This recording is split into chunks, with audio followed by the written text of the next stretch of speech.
미국 조지아주 애틀랜타에 있는 마사지숍 3곳에서 연쇄 총격이 발생해 한인 여성을 포함해 모두 8명이 숨졌습니다. 외교부는 애틀랜타 총기 사건 사망자 가운데 4명이 한국계로 확인됐다고 공식 확인했습니다. 현지 경찰 당국은 코로나19로 미국 내에서 확산하고 있는 아시아계 혐오로 인한 범죄인지 확인하고 있습니다. 이른바 한명숙 전 총리 모해 위증 의혹의 공소시효가 닷새 뒤에 끝나는 가운데 검찰의 무혐의 결정에 맞서 박범계 법무부 장관이 수사 지휘권을 발동할 것으로 보입니다. 법무부와 검찰 사이의 갈등이 다시 고조될 전망입니다. 유럽 여러 국가들이 아스트라제네카 백신의 접종을 중단한 것과 관련해서 우리 정부는 당초 계획에 따라 접종을 추진하겠다고 밝혔습니다. 또 국내 접종 아스트라제네카 백신은 유럽 등 다른 국가들과는 달리 국내에서 생산한 백신이라고 강조했습니다. 신도시 투기 의혹을 수사하고 있는 경찰이 LH 직원들에게 43억 원을 대출한 북시흥농협과 국토교통부를 상대로 압수수색에 나섰습니다. 개발 정보와 자금의 흐름을 광범위하게 추적하고 있는 것으로 보입니다.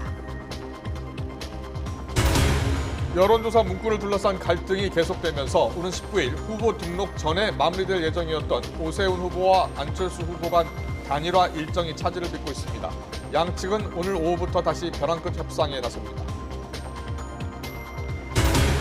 고 박원순 전 서울시장의 성추행 사건 피해자가 박 전 시장의 위력으로 여전히 고통받고 있지만 잘못을 진심으로 인정하면 용서하겠다고 밝혔습니다. 피해자는 박 전 시장과 남은 사람들의 위력 때문에 겁이 나서 용서를 하는 게 아니라 본인의 회복을 위해 용서하고 싶다고 거듭 강조했습니다. 뉴스큐 잠시 뒤에 뵙겠습니다.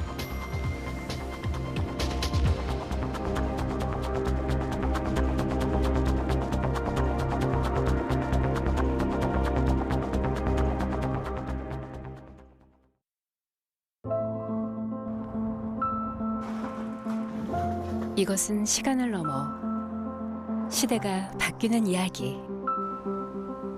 70년의 경험으로 시대를 짓다. 삼부토건. 내가 먹는 것이 곧 나를 만든다. 당신의 철학이 당신의 집이 될 수 있도록 당신의 시대를 짓다. 삼부토건. 카페 창업 최대의 고민은 부담스런 초기 비용, 끊임없는 라떼 아트, 무엇보다 인건비. 에그카페 24. 무인 카페로 돈도 벌고 시간도 번다. 에그카페 24. 1588-0230. 통목살 아삭탕면 퍼포먼스. 오, 잘 먹겠습니다. 고기 아삭탕면 엄청나네. 어떤 재료와도 안성맞춤 안성탕면. 안녕하세요, 반갑습니다. 떠봉이 통닭입니다. 아빠가 퇴근길에 사옵시다. 떠봉이 통닭입니다. 꼭꼭 숨어 있으면 땅에서 신랑감이 짠 하고 나타나니? 내 여보야는 내가 직접 찾는다. 내 손으로 딱 내 마음에 쏙. 가장 스마트한 결혼 중개 앱 여보야. 기다리기만 하면 하늘에서 신부감이 뚝 떨어지니? 내 여보야는 내가 직접 찾는다. 내 손으로 딱 내 마음에 쏙. 가장 스마트한 결혼 방법 여보야. 제가 직접 골랐죠. 여보야.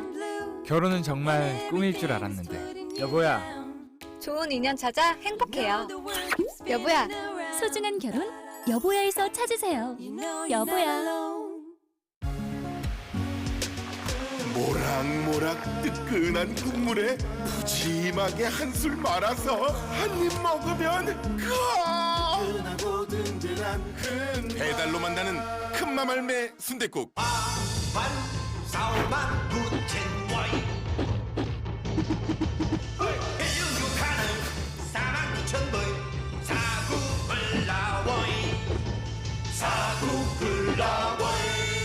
오늘은 갑자기 매콤한 게 땡기네.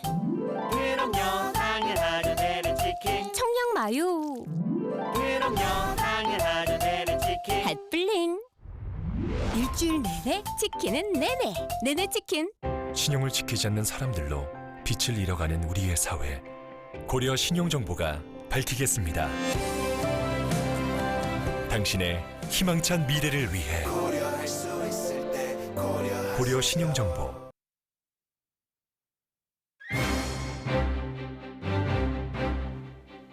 시청자 여러분 안녕하십니까? 가장 빠른 종합 뉴스큐 시작합니다. 미국 국무장관, 국방장관이 일본 방문에 이어서 오늘 11년 만에 처음 우리나라를 찾았습니다.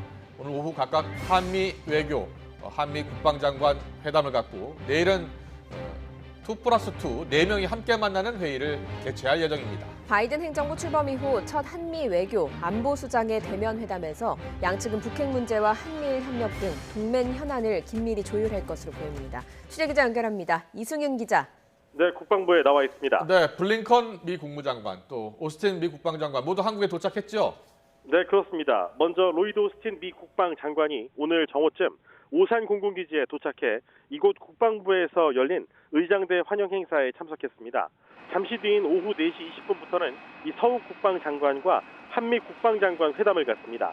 토니 블링컨 미 국무장관 역시 잠시 전 오산 공군기지에 도착해 오늘 저녁 정의용 외교장관과 회담을 진행할 예정입니다. 이 북핵 문제를 포함한 한반도 정세와 한미동맹 강화, 한미일 협력, 전시작전 통제권 전환 등 주요 현안이 회담 테이블에 올려질 예정입니다. 특히 한미 외교장관 회담에서는 바이든 정부 출범 뒤 대북 공조와 정책 조율이 심도 있게 논의될 전망입니다. 어제 북한 김여정 노동당 부부장이 한미 훈련을 맹비난하며 한국과 미국을 동시에 압박했던 만큼 블링컨 장관의 대북 메시지가 있을지도 주목됩니다. 한미 국방장관 회담에서는 최근 북한의 동향 등 한반도 정세 평가를 공유하고 연합 방위태세 확립과 전작권 전환 등을 논의합니다. 네, 내일은 한미 양국 외교 국방장관이 한자리에 모이는 회의도 열린다고요? 네, 그렇습니다. 내일 오전에는 정의용, 서욱, 블링컨, 오스틴 장관 등 한미 외교 국방장관이 모두 우리 외교부 청사에 모여 한미 2+2 장관 회의를 갖습니다. 의제는 한미동맹 현안과 발전 방향, 북핵을 비롯한 한반도 문제, 한미일 공조, 지역과 글로벌 협력 등 크게 4가지입니다.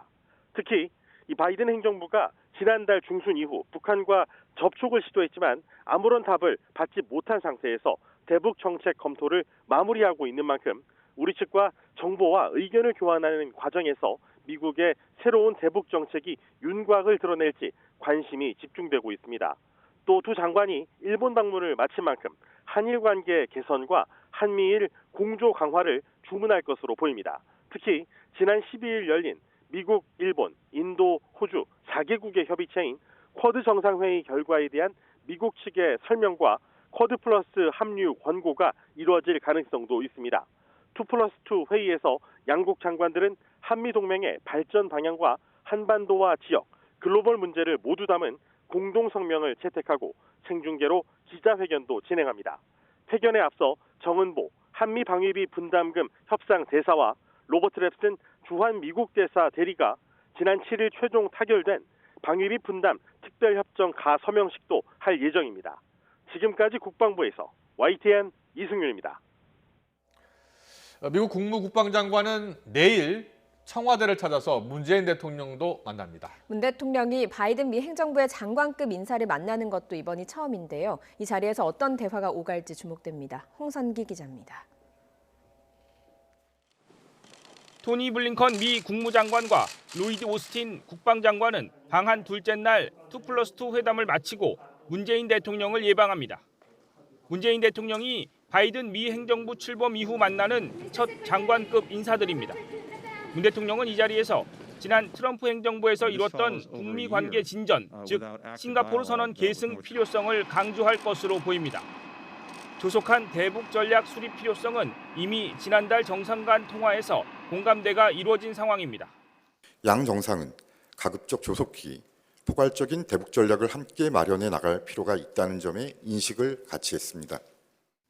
때마침 미 국무 국방장관 방한을 앞두고 김여정 북한 노동당 부부장이 한미 연합훈련을 비난하는 메시지를 낸 상황이어서 미국 측 반응이 주목됩니다. 미 국무 국방 두 장관은 바이든 대통령이 취임 이후 줄곧 강조한 동맹 강화 의지를 전달할 것으로 보입니다. 특히 한미 동맹은 물론 한미일 동맹 강화 필요성을 언급하며 한일 관계 개선을 압박할 가능성이 높습니다. 나아가 중국을 견제하기 위해 미국이 힘을 쏟는 안보회의체 쿼드 동참을 호소할 가능성도 배제할 수 없습니다. 한미 정상통화에서 뜻을 모은 대면 정상회담에 진전이 있을지도 이번 만남의 주요 관심사입니다. 다음 달 미일 정상회담설이 흘러나오는 가운데 블링컨 장관이 한미 정상회담과 관련한 바이든 대통령의 메시지를 전달할 가능성도 있습니다. 문 대통령 접견을 전후로 서훈 국가안보실장이 오스틴 미 국방장관과 블링컨 국무장관을 각각 개별 면담하는 일정도 잡혀 있습니다. 문 대통령이 바이든 행정부 인사와 처음 대면하는 자리인 만큼 여기서 오고 가는 메시지가 한미 관계는 물론 한반도 평화 논의의 방향을 읽을 수 있는 가늠자가 될 것으로 보입니다. YTN 홍성기입니다. 네, 지금 전해드린 것처럼 미국 국무장관, 국방장관 이렇게 함께 우리나라를 찾은 게 11년 만인데요. 교착에 빠진 북미 관계, 남북 관계가 돌파구를 찾을 수 있을지 주목이 되고 있습니다. 여기에 한미일 협력 관계도 구체적인 방향을 찾을지 주목되는데요. 신범철 경제사회연구원 외교안보 센터장 연결해서 들어보겠습니다. 센터장님 나와 계십니까? 예, 안녕하세요. 예, 안녕하세요. 안녕하세요. 오늘 미 국무장관, 국방장관이 나란히 왔는데요. 우리나라를 찾은 게 두 장관이 함께 오는 것은 11년 만이라고 합니다. 먼저 우리나라를 찾은 이유는 가장 큰 이유는 어디에 있을까요? 예, 방금 전 보도에서 나온 것처럼 외교 국방장관 2+2 회의를 하기 위해서 방한한 거죠. 예. 2+2 회의는 이번이 5번째지만 과거에는 미국에서도 개최된 바가 있고 또 다자회의 계기에 개최된 바가 있어요. 그런데 이번에 바이든 행정부 출범 이후에 한국을 직접 찾아서 2+2 회의를 하는 것은 그만큼 한미동맹을 복원하겠다 하는 미국의 의지가 반영된 것이고 또 우리 정부도 적극적으로 이에 응해서 동맹 강화를 위해서 노력하겠다는 양측의 이해가 맞아떨어졌다 그렇게 평가합니다. 예, 우리로서는 북한 문제와 관련한 부분이 좀 가장 관심사일 것 같습니다. 블린컨 국무장관이 이번에 처음 왔으니까요. 북핵 해법에 대한 시각이 어떤지 궁금하거든요.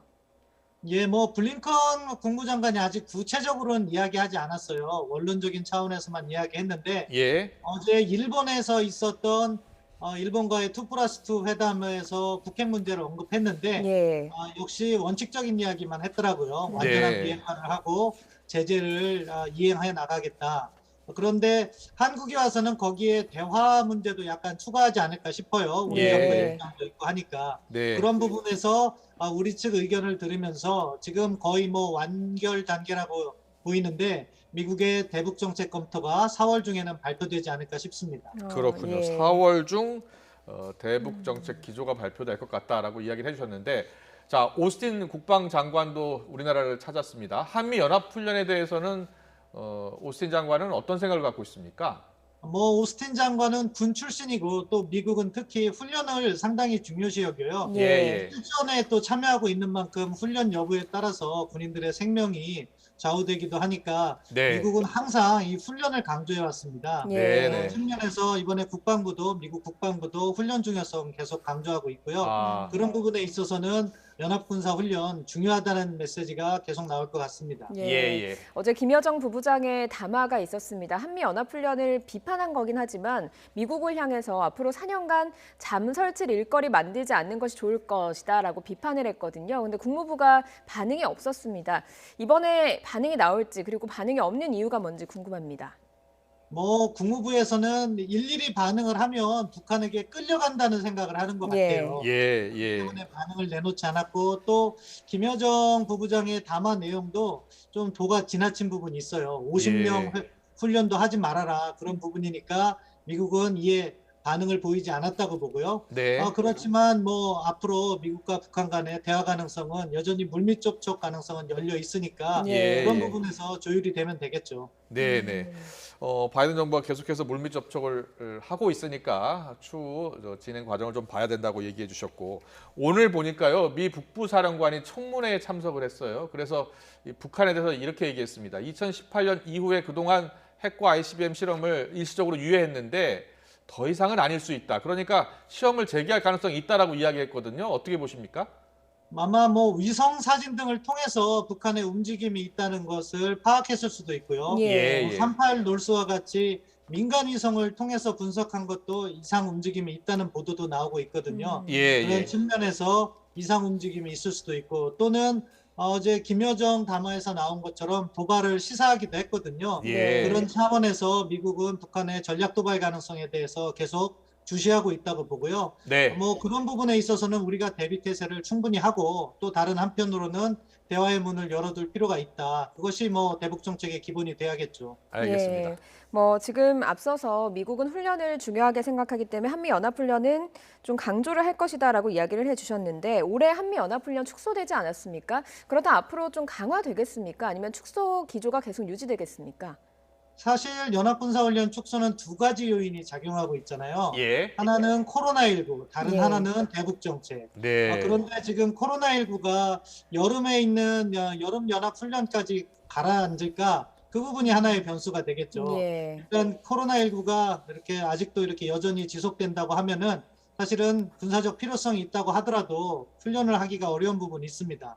따라서 그 두 가지 변수를 보아가면서 결정하는 것이 바람직하다고 보고요. 유연하게 접근할 필요는 있다고 봅니다. 알겠습니다. 그리고요, 최근에 한미 분담금 협상이 참 어렵게 타결되지 않았습니까? 그런데 예상했던 것보다는 좀 인상률이 높았어요. 그래서 트럼프 대통령의 그림자가 보이는 것 같다, 이런 분석이 나왔습니다. 어떻게 전망하십니까?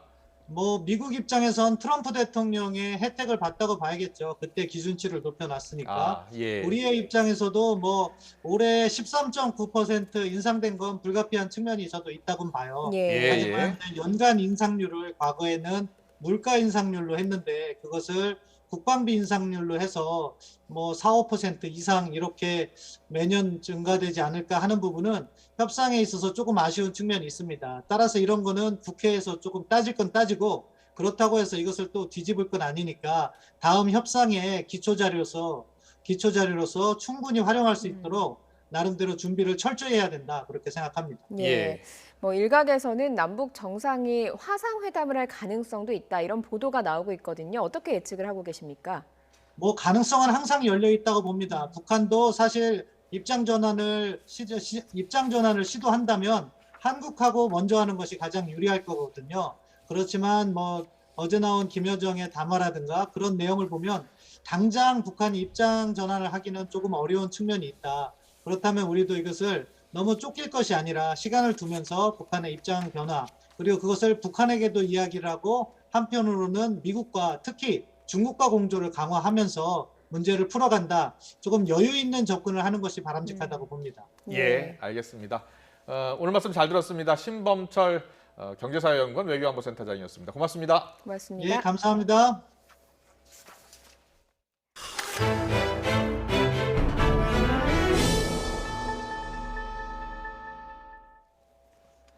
부동산 투기와의 전쟁을 선포한 정부가 LH 투기 의혹 관련해서 후속 조치를 발표했습니다. 앞서 1차 조사에서 드러난 LH 투기 의심자 20명의 농지 강제 처분을 위해서 당장 내일부터 특별조사를 벌이고 대토 보상 없이 현금 보상으로만 한정하기로 했습니다. 취재기자 연결합니다. 차정현 기자.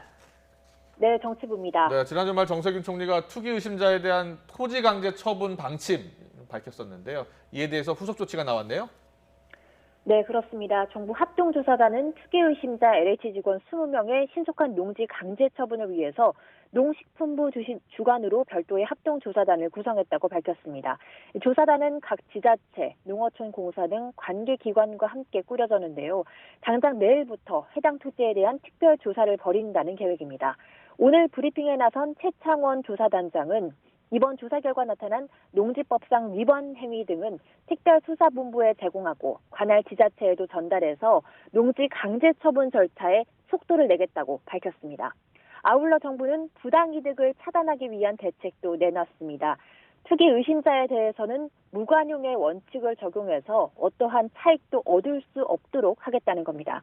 이를 위해 투기 의심자가 소유한 토지에 대해서는 엄격한 감정평가를 통해 부당한 이득이 없도록 하겠다고 밝혔습니다. 비정상적 농작물의 식재에 대한 보상은 인정하지 않겠다는 설명입니다. 또한 LH 투기 의심자에 대해서는 토지 수용에 대한 보상으로 해당 신도시 내 토지를 받을 수 있는 대토 보상은 처음부터 배제하겠다고 밝혔습니다. 현금 대신 토지로 보상하는 대토 보상은 배제하고 현금 보상으로만 한정한다는 겁니다. 또 토지 소유자가 협의 보상을 선택하는 협의 양도인 택지 보상 대상에서도 제외해서 신도시 토지를 확보해 개발 이후 추가 차익을 노리는 행위를 차단하겠다고 강조했습니다. 이와 함께 농업행위나 실제 거주 여부 등을 엄격하게 살펴서 사실관계에 따라 농업 손실 보상이나 이주 보상 대상에서도 빼기로 했습니다. 정부는 일단 이번 1차 조사 결과로 드러난 투기 의심자가 LH 직원으로 드러난 만큼 토지 보상제도 손질 등 LH 내규 개정에 속도를 내겠다는 방침입니다. 지금까지 정치부에서 YTN 차정훈입니다. LH 땅 투기 의혹과 관련해서 경찰이 국토교통부와 LH 본사를 압수수색했습니다. 특히 LH 직원들이 집중적으로 대출받은 북시흥 농협 본점 등 6곳도 압수수색 대상에 포함됐는데 전현직 직원들 사이의 개발 정보와 자금 흐름을 파악하고 있습니다. 정부 특별수사본부가 투기 의혹을 들여다보고 있는 대상자는 계속 늘어나서 어느덧 200명에 가까워졌습니다. 취재기자 연결합니다. 홍민기 기자. 네, 사회부입니다. 네, 경찰이 또 압수수색을 하고 있죠? 네, 그렇습니다. 경기남부경찰청 부동산 투기사범 특별수사대는 오늘 오전 10시부터 세종시 국토교통부에 대한 압수수색을 진행했습니다. 경찰 압수수색은 조금 뒤인 오후 4시 20분쯤 이제 6시간 정도 만에 마무리될 것으로 보입니다. 또 경남 진주시 LH 본사에 대해서도 압수수색에 나섰는데요. LH 본사에 대한 강제 수사는 지난 9일에 이어 이번이 두 번째입니다. 경기도 시흥시 북시흥 농협 본점과 지점 2곳에 대한 압수수색도 진행됐습니다. 여기에 수사 대상자의 거주지 한 곳을 포함해 모두 6곳에 수사관 33명이 투입됐습니다. 네, 이번 압수수색은 왜 진행이 된 겁니까? 네, 먼저 경찰은 국토부에서 LH 전 현직 직원들의 정보가 담겨있는 자료를 확보한 것으로 전해졌습니다. 신도시 개발 계획 등 정보가 전 현직 직원들 사이에서 전달된 흐름을 확인하기 위한 것으로 보이는데요. LH 본사에서 전직 직원들의 정보를 확인하기 어려웠던 만큼 상위 기관인 국토부에 대한 강제 수사에 나선 것으로 풀이됩니다. 특히 이번 압수수색에선 추가 입건된 전직 직원 2명 가운데 1명의 주거지도 포함된 것으로 알려졌습니다. 경찰이 북시흥 농협 본점 등을 압수수색했다는 점도 주목할 부분인데요. 앞서 땅 투기 의혹이 처음 불거진 LH 직원 13명 가운데 9명은 광명 시흥 일대 땅 100억 원어치를 매입하며 58억 원을 대출받았습니다. 그런데 이 가운데 43억 원이 북시흥 농협에서 집중적으로 대출된 겁니다. 경찰은 담보대출을 받는 과정에서 지역 농협이 투기 자금줄 역할을 한 건 아닌지 들여다보고 있는 것으로 전해졌습니다. 네, 경찰 수사 대상자가 지금 200명 가까이 되는데요. LH 직원 외에 어떤 사람들이 지금 조사를 받게 되는 겁니까? 네, 부동산 투기 의혹 정부 합동특별수사본부가 내사하거나 수사하는 사건이 더 늘어났습니다. 현재 37건, 대상자는 말씀하신 대로 198명입니다. 여기에는 LH 직원뿐 아니라 시도의원, 공무원, 공기업 직원 등 다양한 신분이 포함된 것으로 알려졌습니다. 특수본은 또 지난 9일과 15일 LH 본사와 시흥시 의회 등에서 압수수색해 확보한 자료 분석에도 집중하고 있습니다. 특히 LH 직원 등이 내부 개발 정보를 이용해 투기했다는 의혹을 확인하기 위해서 휴대전화와 태블릿 PC 등을 분석하고 있습니다. 특수본은 압수물 분석이 끝나는 대로 이르면 다음 주부터 본격 소환 조사에 나설 방침입니다.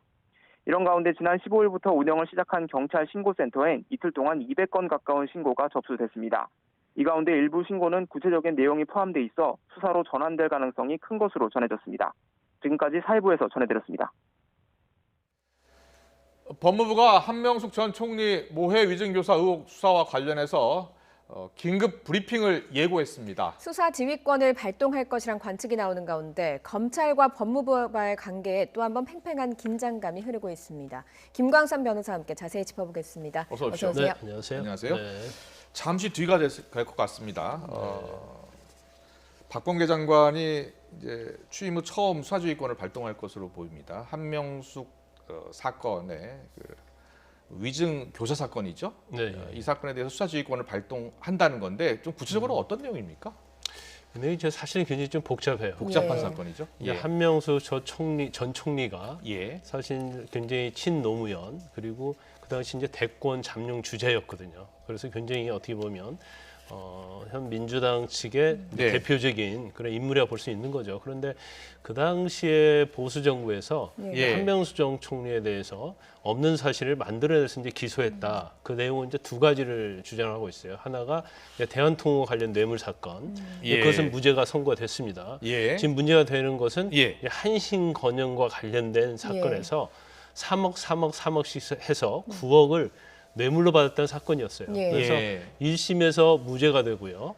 2심에서 유죄가 되고 이제 대법원서 유죄가 확정이 됩니다. 예. 그래서 네. 실형을 선고받고 나오죠. 그런데 이제 그 과정에서 재판에서도 계속 문제가 됐었어요. 그러니까 그 당시 한신건영 관련된 사람이 한만호 씨인데 예. 사망을 했습니다. 네. 예. 한만호 씨의 교도소일 때 재소자들로 하여금 뭐 돈을 줬다는 걸 들었다고 한다랄지 유죄 판결에 유리한 증언을 하도록 했다는 거예요. 예, 그래서 예. 그 유리한 증언을 하도록 한 사람이 바로 검사고 예. 그 증언을 한 재소자 2명 있는데 네네. 이제 한 명은 공소시효가 이미 완성이 됐어요. 예. 그래서 한 명만 22일 날 공소시효를 남겨두고 있는데 네네. 이 사건에 대해서 사실 진정서가 제출이 됐고 예. 진정서에 대해서 이제 수사를 했는데 검찰 대검에서는 이 사건에 대해서 무혐의 결론을 내렸거든요. 예. 예. 그렇지만 이제 법무부랄지 이제 이문정 정책연구원 같은 경우에는 이 사건은 죄가 된다고 보고 있는 거예요. 예. 그래서 예. 기소가 돼야 할 사안인데 우리가 배제가 되면서 예. 검찰이 마음대로 무혐의 결론을 내렸다. 아. 그래서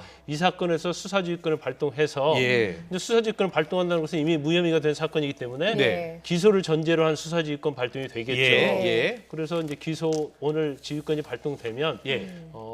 지금 남아 있는 사람이 한 3명 정도 됩니다. 재소자 1명하고 검사 네. 2명. 예. 그 3명에서 일괄적으로 기소를 할 건지 네. 아니면 이제 그 중에 한 명만 재소자만 기소해도 공범 관계이기 때문에 22일에 완성되는 공소시효가 연장이 돼요. 예. 연장이 될 수 있군요. 그래서 예. 아마 제 개인적 생각으로는 아마 재소자 1명을 일단 기소하고 수사를 계속 진행할 가능성도 있다 이렇게 네. 봅니다. 알겠습니다. 네, 수사 지휘권을 박범계 법무부 장관이 발동을 할지 여부는 저희가 잠시 뒤에 지켜봐야 되겠습니다만 예. 검찰이 뭐 처분을 마친 사건에 대해서 장관이 이렇게 뭐 만약에 수사 지휘권을 발동을 한다면 다시 들여다보라 이렇게 하는 건 좀 전례가 없는 일이라고요. 근데 전례가 없죠. 그래서 사실 이제 문재인 정부 이전에는 뭐 한 차례 정도 법무부에서 수사지휘권 발동이 있었는데 예.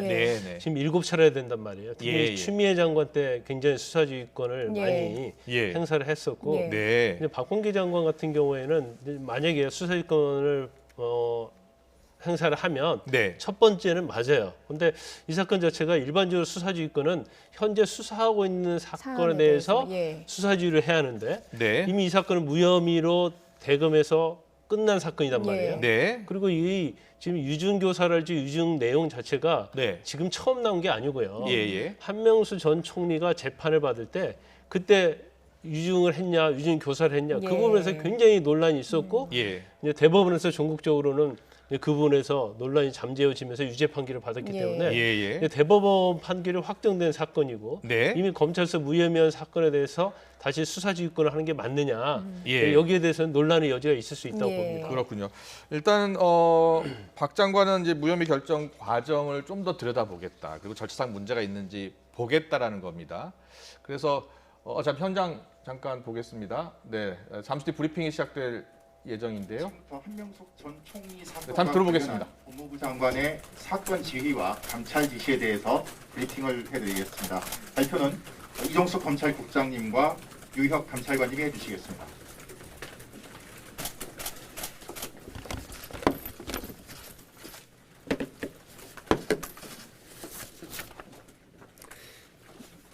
이종숙 검찰국장입니다.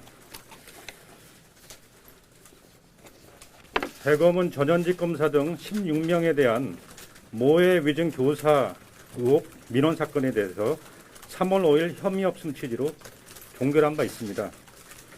그런데 여러 점에 비추어 본건 처리 과정의 공정성에 의문이 듭니다. 법무부는 작년 4월 사안의 중대성과 심각성에 비추어 본건 민원을 대검 감찰부에 이첩한 바 있습니다. 그런데 대검은 재소자의 인권 침해 의혹 제기라는 이유로 감찰부가 아니라 인권부로 재배당하려 했습니다. 또한 대검 감찰부장은 작년 9월 대검 감찰정책연구관으로 발령난 임 검사에게 본건의 조사를 지시해서 사건 담당자로서 조사를 진행해 왔습니다. 그런데 대검은 그 수사 권한이 있는 직무대리 근무명령을 내주지 않았습니다. 이에 따라서 법무부는 금년 2월 겸임 인사발령을 낸 바 있습니다. 그럼에도 대검은 임원정 검사에 대한 겸임 발령으로 구체적 사건에 대한 수사권이 부여되는 것이 아니라는 취지로 법무부에 법령 해석을 요청해 왔습니다. 그리고 금년 2월 26일 이문정 검사가 증언했던 2명을 모해 위증으로 입건해서 기소하겠다는 보고를 하게 됩니다. 이에 대하여 대검은 감찰 3과장이 주임 검사로 새로 지정을 하게 됩니다. 따라서 주 책임자가 또 다시 변경되게 됩니다. 그 후에 직접 조사에 참여하지 아니한 대검 연구관들 회의를 거쳐 3월 5일 이 사건이 종결 처리되었습니다. 이러한 일련의 조치들을 볼 때 대검이 실체 진실 발견을 위해 최선을 다했다고 보기 어렵습니다. 국민적 관심이 집중된 중요 사안임에도 그동안 계속해서 사건 조사를 담당해온 감찰부장 등의 최종 판단에 참여하지 않고 결론을 내렸다는 점에서 공정하지 못하다는 그런 비판이 제기되고 있습니다. 이에 따라서 그 결론의 적정성마저 좀 의심을 받고 있습니다. 법무부 장관의 구체적 사건에 대한 수사 지휘는 검찰 수사의 자율성과 중립성을 고려할 때 가급적 자제되어야 합니다. 이미 종결된 사건의 경우에 그 법적 안정성 측면에서 더욱 그러할 것입니다. 그러나 이 사건은 검찰의 직접 수사와 관련하여 그간의 잘못된 수사 관행과 사건 처리 과정에서 불거진 자의적 사건 배당 그리고 비합리적 의사결정 등 여러 문제점이 드러나 이를 바로잡을 필요가 있다고 판단하게 되었습니다. 이에 따라 법무부 장관은 검찰총장 권한대행에게 다음과 같이 지휘하게 되었습니다. 대검찰청 부장회의를 개최하여 김아무개의 혐의 유무 그리고 기소 가능성을 심의하기 바랍니다. 위 회의에서 감찰부장 등으로부터 사안 설명 및 의견을 청취하고 충분한 토론 과정을 거치기 바랍니다. 위 회의 결과를 토대로 3월 22일 공소시효 만료일까지 김아무개에 대한 입건 및 기소 여부를 결정함으로써 사건 처리 과정의 공정성 그리고 결론의 적정성을 기해해 주시기 바랍니다. 네, 이상입니다.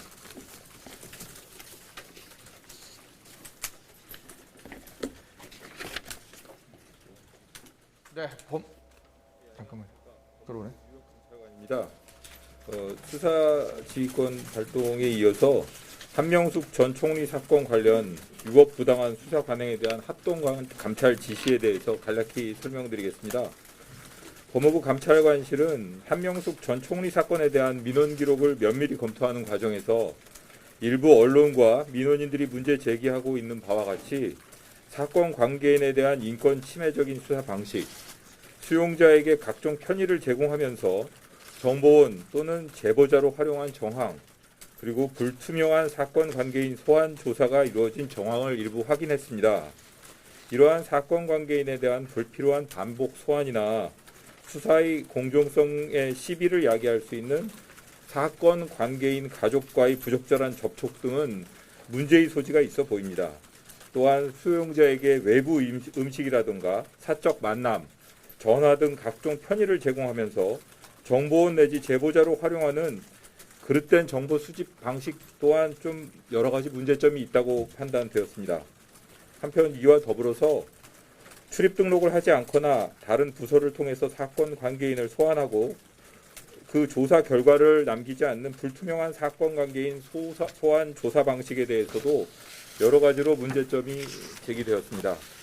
이와 같은 수사 관행은 검찰 수사 전반에 대한 국민의 신뢰를 실추시키고 인권 옹호기관으로서 검찰에 대한 오해 그리고 불필요한 사회적 논란을 야기하는 등 폐해가 심각하다고 보여집니다.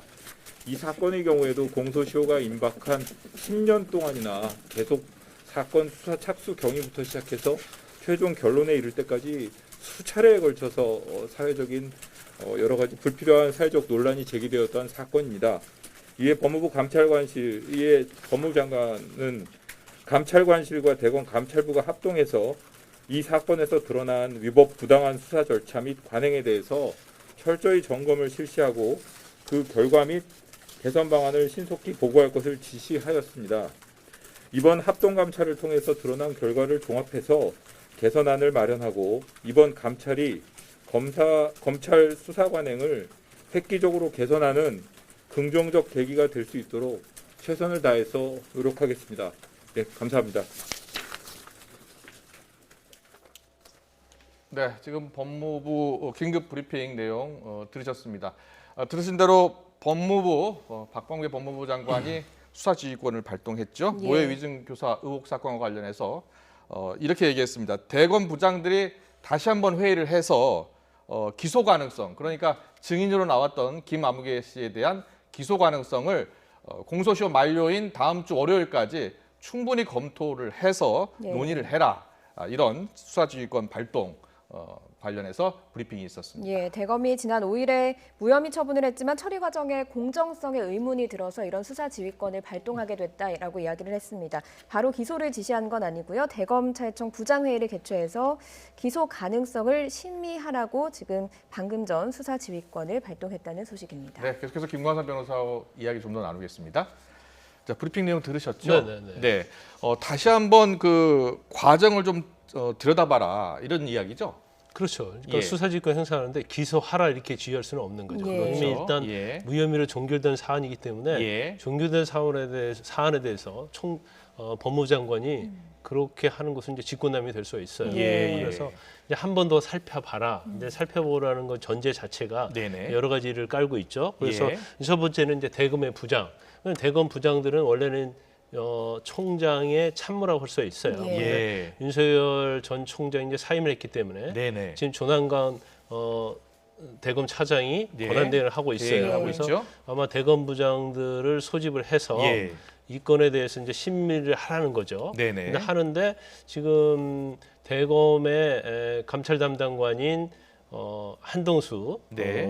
감찰부장이죠. 감찰부장이 나와서 설명하도록 해라. 네네. 근데 사실 이제 한동수 감찰부장은 이제는 윤석열 총장과 굉장히 대립을 했던 인물이고 아, 그렇군요. 또 예. 한명수 전 총리 사건과 관련해서는 아마 기소를 해야 한다는 그런 생각을 갖고 있을 거예요. 예, 그래서 예. 그 감찰부장이 설명을 하고 나서 충분한 토론을 거치라는 거죠. 네, 그런데 사실 공소시효가 이달 22일에 완성되기 때문에 네. 그 전에 피의자를 입건해서 기소를 할 것인지 예. 안 할 것인지 그 부분에 대해서 결론을 내려달라 이렇게 수사지휘를 내린 거예요. 그러니까 어떤 뭐 단독적으로 어떻게 하라는 게 아니고 예. 이런 심의 과정을 거쳐서 결론을 내라 이렇게 얘기를 한 거기 때문에 예. 이 단서 전제가 기소를 하라 그건 아니에요. 네네. 그렇지만 무혐의 된 거에 대해서 다시 수사지휘를 한다는 것은 기소의 가능성이 상당히 있다고 보이고 예. 아마 이제 법무부 장관이랄지 법무부 입장에서는 이 무혐의 과정에 있어서 실제로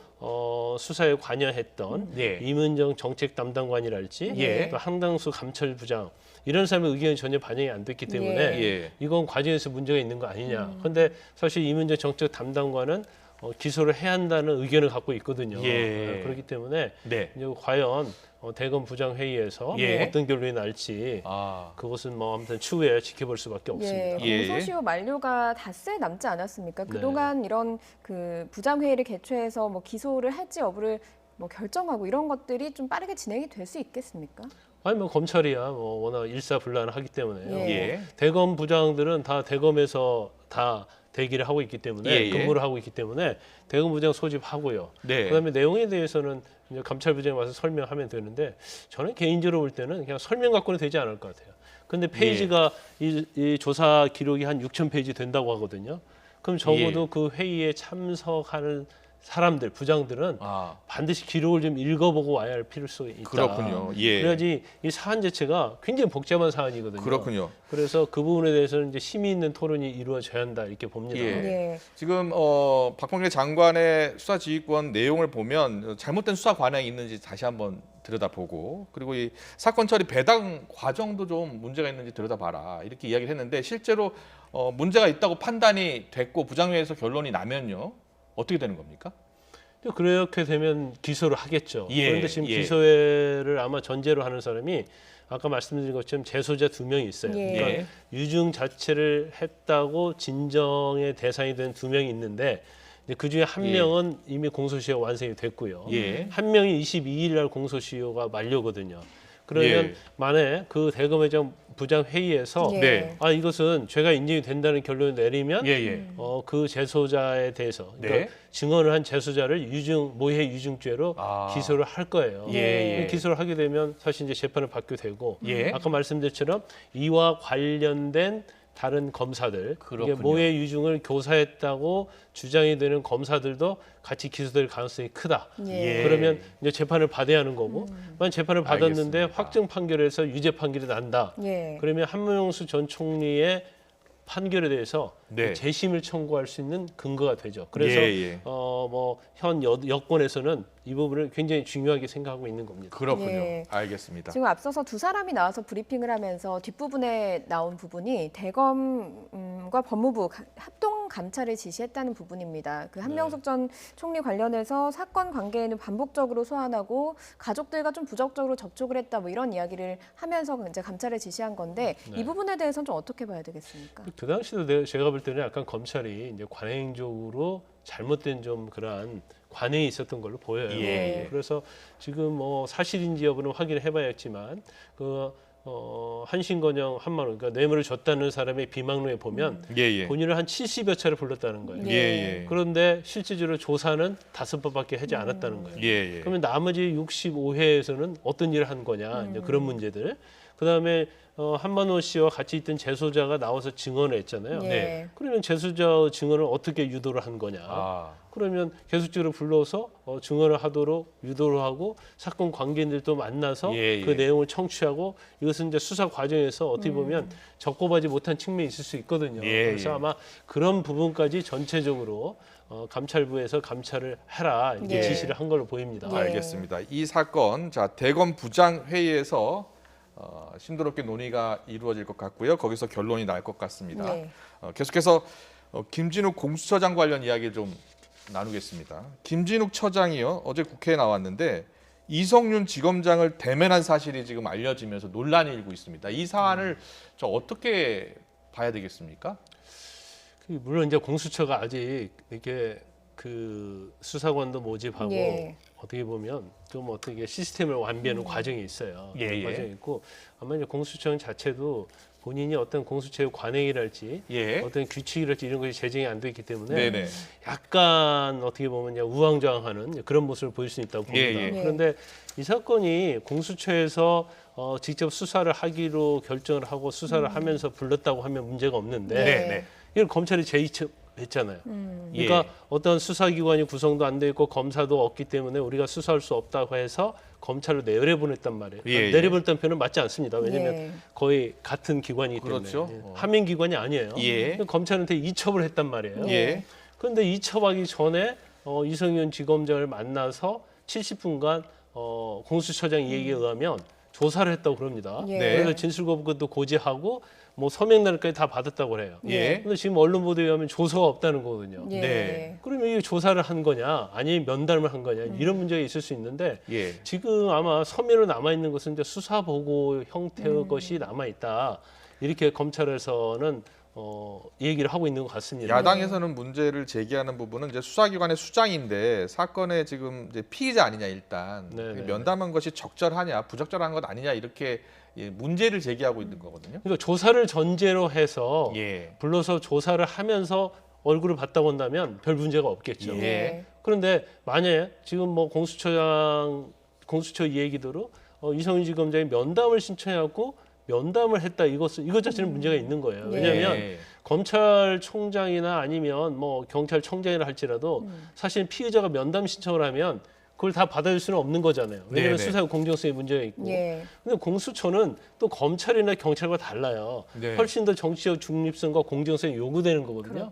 그럼에도 불구하고 조사를 하기 위해서 소환해서 만난 게 아니고 그냥 면담 요청하니까 면담을 해서 만났다는 것 자체는 공수처장으로서 굉장히 저는 부적절했다고 봐요. 그렇군요. 그래서 공수처장은 공수처법 그리고 어떤 수사 준칙, 규칙 이거에 의해서만 행동을 해야죠. 왜냐하면 공수처를 만든 이유가 이전에 다른 권력기관들이 이런 식으로 면담하고 만나고 그래서 봐주고 그런 게 문제가 됐잖아요.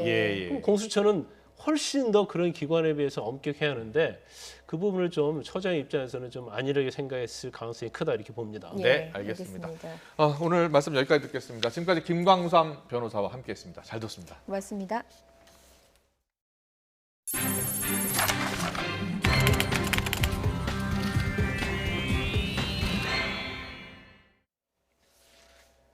네, 서울시장 보궐선거가 3주 앞으로 다가왔습니다.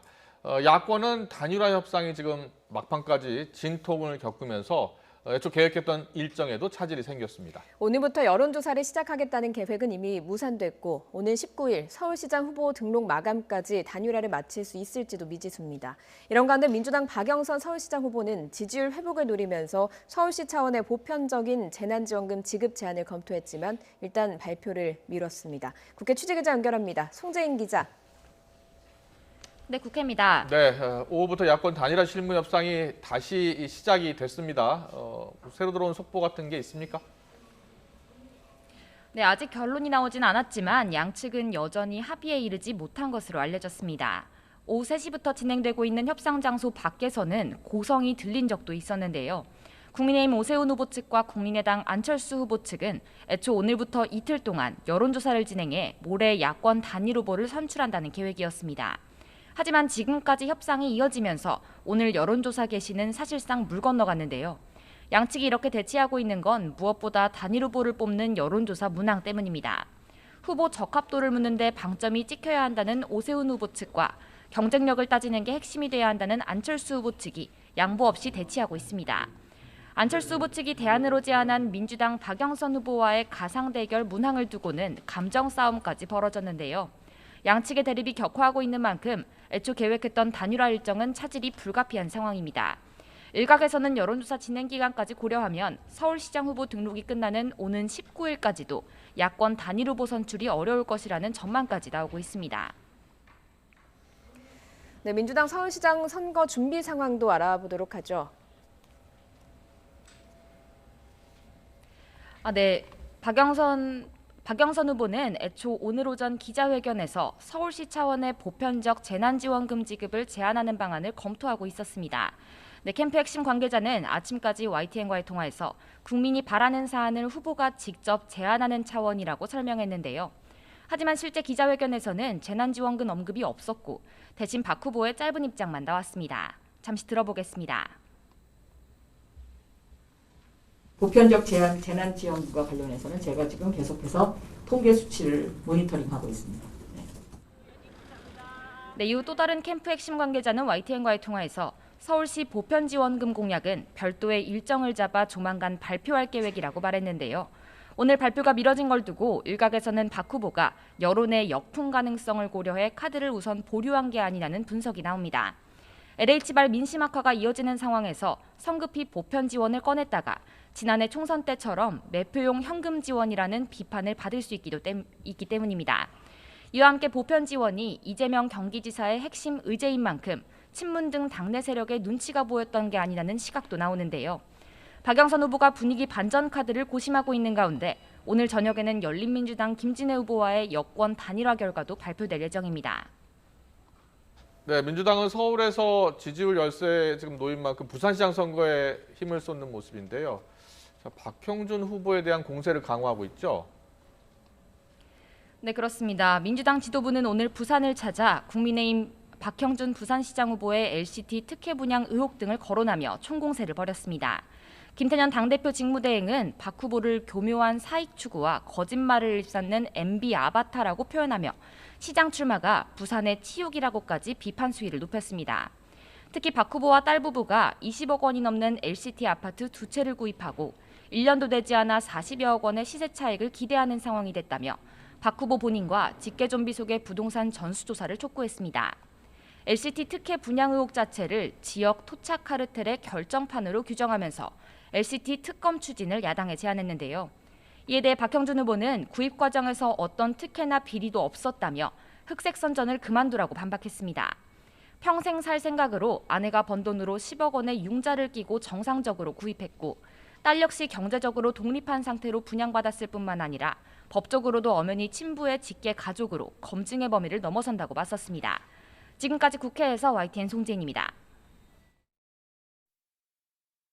오히려 팬 기자분들은 별로 안 보인다 그죠? 방송을 보고서. 예, 그런가 보다.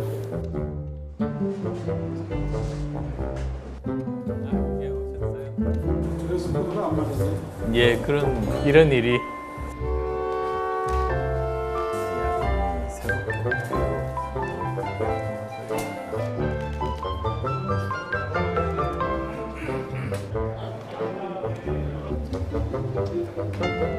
여기는 주로 바라봐야 될 TV가 정해진 건가요?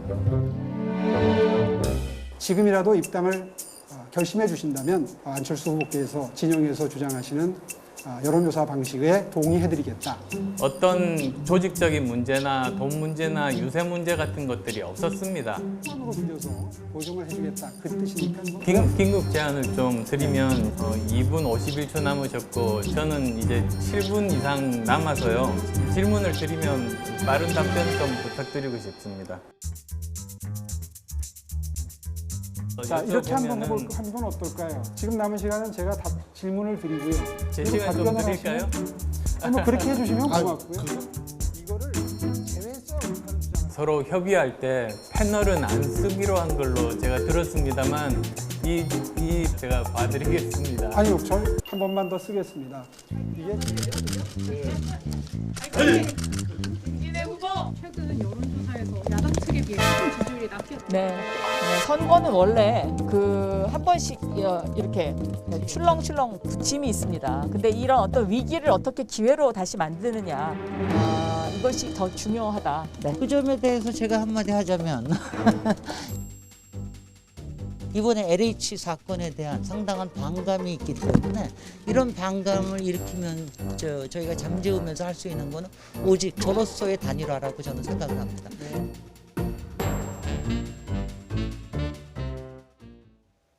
네, 서울시장 보궐선거. 자, 재보궐선거 후보 등록일 내일부터 시작이고요. 이틀 동안 진행이 됩니다. 여야 서울시장 후보 단일화도 이제 거의 막바지를 향해서 달려가고 있습니다. 정치권 이슈 최창현 용인대 교수와 함께 짚어보겠습니다. 최 교수님 어서 오십시오. 네, 안녕하세요. 안녕하세요. 네. 먼저 여권 단일화 볼까요? 네. 박영선 후보와 김진애 후보 1시간 뒤에 범여권 단일 후보가 발표됩니다. 누가 될 것 같고, 그리고 단일화 과정은 어떻게 보셨어요? 여권은 아무래도 박영선 후보로 단일화가 될 거라는 전망이 지배적이기 때문에 저도 거기에 동의합니다. 근데 이제 김진애 후보가 열린민주당 후보로 나오면서 의원직까지 사퇴했단 말이에요. 배수진을 쳤어요.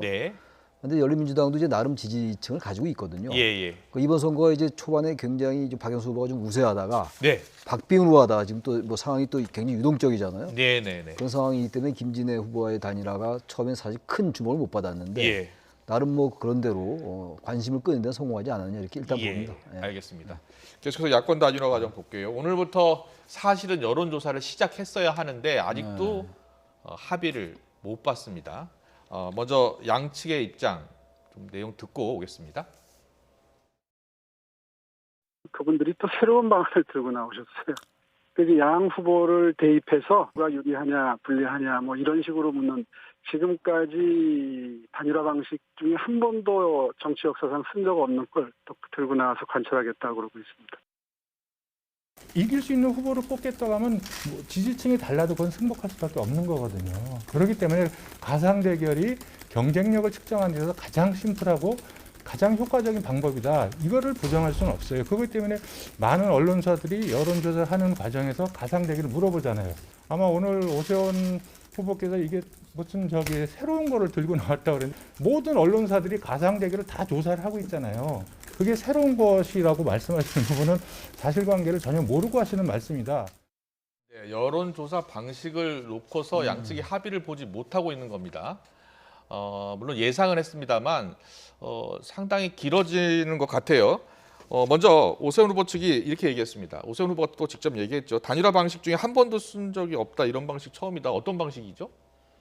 되게 적합도냐 경쟁력이냐 원래 그거였잖아요. 그걸 가지고 서로 이제 오세훈 후보 측과 안철수 후보 측이 주장을 했던 건데 최근에 적합도나 경쟁력 모두 오세훈 후보가 좀 앞선다는 조사가 있었어요. 그러니까 안 후보는 좀 경쟁력을 선호했고 오세훈 후보는 이제 적합도가 누가 이런 쪽이었는데 상황이 그렇다 보니까 지금 얘기 이태규 국민의당 사무총장 얘기는 가상 대결이라는 게 예. 박영선 대 오세훈, 예. 박영선 대 안철수. 예. 두 가상 대결을 붙여서 누가 더 유리하다고 보느냐.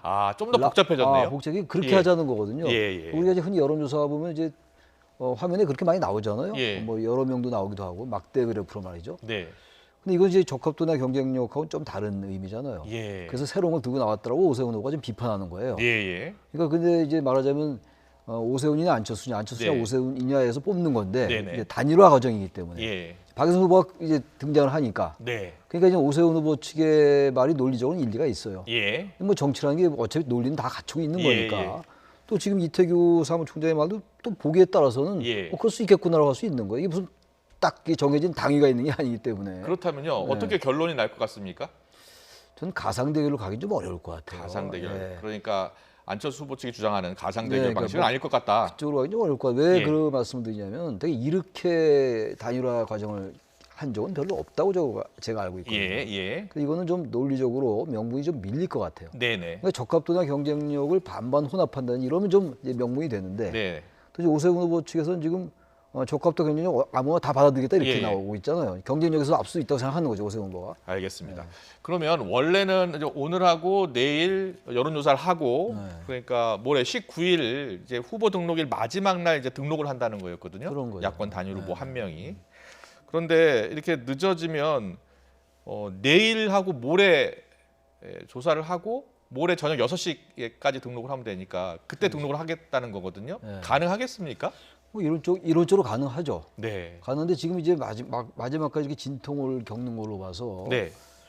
글쎄요. 이제 극단적으로 보면 야권에게는 대단히 악몽인데. 예. 단일화가 안 될 수 있겠다라고 생각하는 사람들이 많은 것 같아요. 예. 그러니까 단일화라는 게 네. 어차피 두 사람 다 안 될 것 같으면 단일화가 될 가능성이 높아요.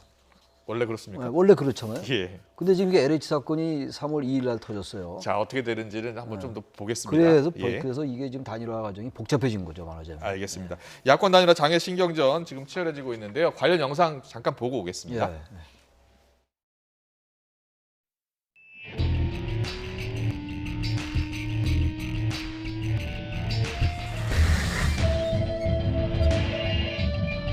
토론도 제대로 할 수 없는 사람이 저는 서울시장 후보가 될 수 없다는 무슨 뭐 합당을 하고 뭐 무슨 한의벌을 만들고 이런 소리를 한다는 게 나는 그건 납득이 되질 않아요. 지금 떼를 쓰는 것 같은 그런 인상을 주고 있어요.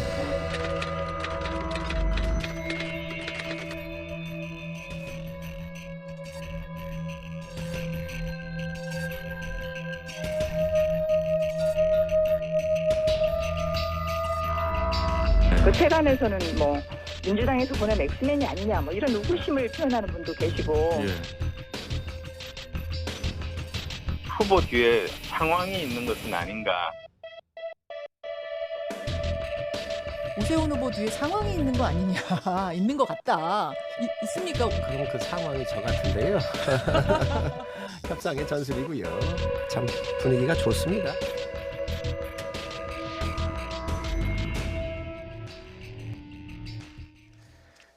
김종인 위원장을 엑스맨이라고 또 비판하고 또 상황 이야기도 나왔습니다. 그런데요, 계속해서 김종인 위원장이 안철수 대표를 계속 때리고 있습니다. 이게 협상의 전술입니까? 아니면 단일화의 걸림돌입니까? 어떻게 보십니까? 처음엔 좀 협상의 전술이란 측면이 좀 있었던 것 같아요. 예.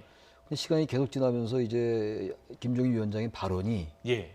정말 이제 김종인 위원장이 원래 안철수 후보를 그렇게 싫어하지 않았는데 네. 같이 한 적이 있었잖아요. 예. 같이 한 적이 있습니다. 그러면서 뭔가 정말 싫어진 것 같아요. 협상의 전략이라고만 보기에는 발언 수가 개인적인 좀 감정도 들어있는 것 조금 같습니까? 들어간 것 같이 보여요. 알 수는 없습니다만 그래서 단순하게 협상 전략이라고만 얘기하기에는 좀 발언 수가 높다. 그렇게 생각합니다. 알겠습니다.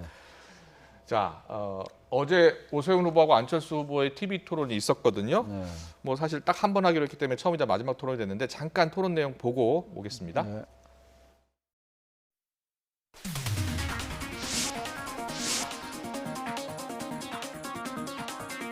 오늘 중으로 입당을 결정해 주시면 단일화는 약속했던 시간을 지킬 수 있게 됩니다. 그러면 지금 현재까지 협상에서 단일화를 위한 여론조사 때문에 지금 아직도 대립하고 있지 않습니까? 적합도냐 경쟁력이냐. 제가 그 부분 양보하겠습니다. 저는 이번 선거 이기는 방법이 2번 지지자분들 그리고 또 4번 지지자분들 모두 모아서 한 마음이 돼야만 이길 수 있다고 생각합니다. 2번으로 함께 하면은 처음부터 경선도 쉽고 얼마나 쉽겠습니까? 제 목적은 서울시장 선거에서 야권이 이기는 겁니다.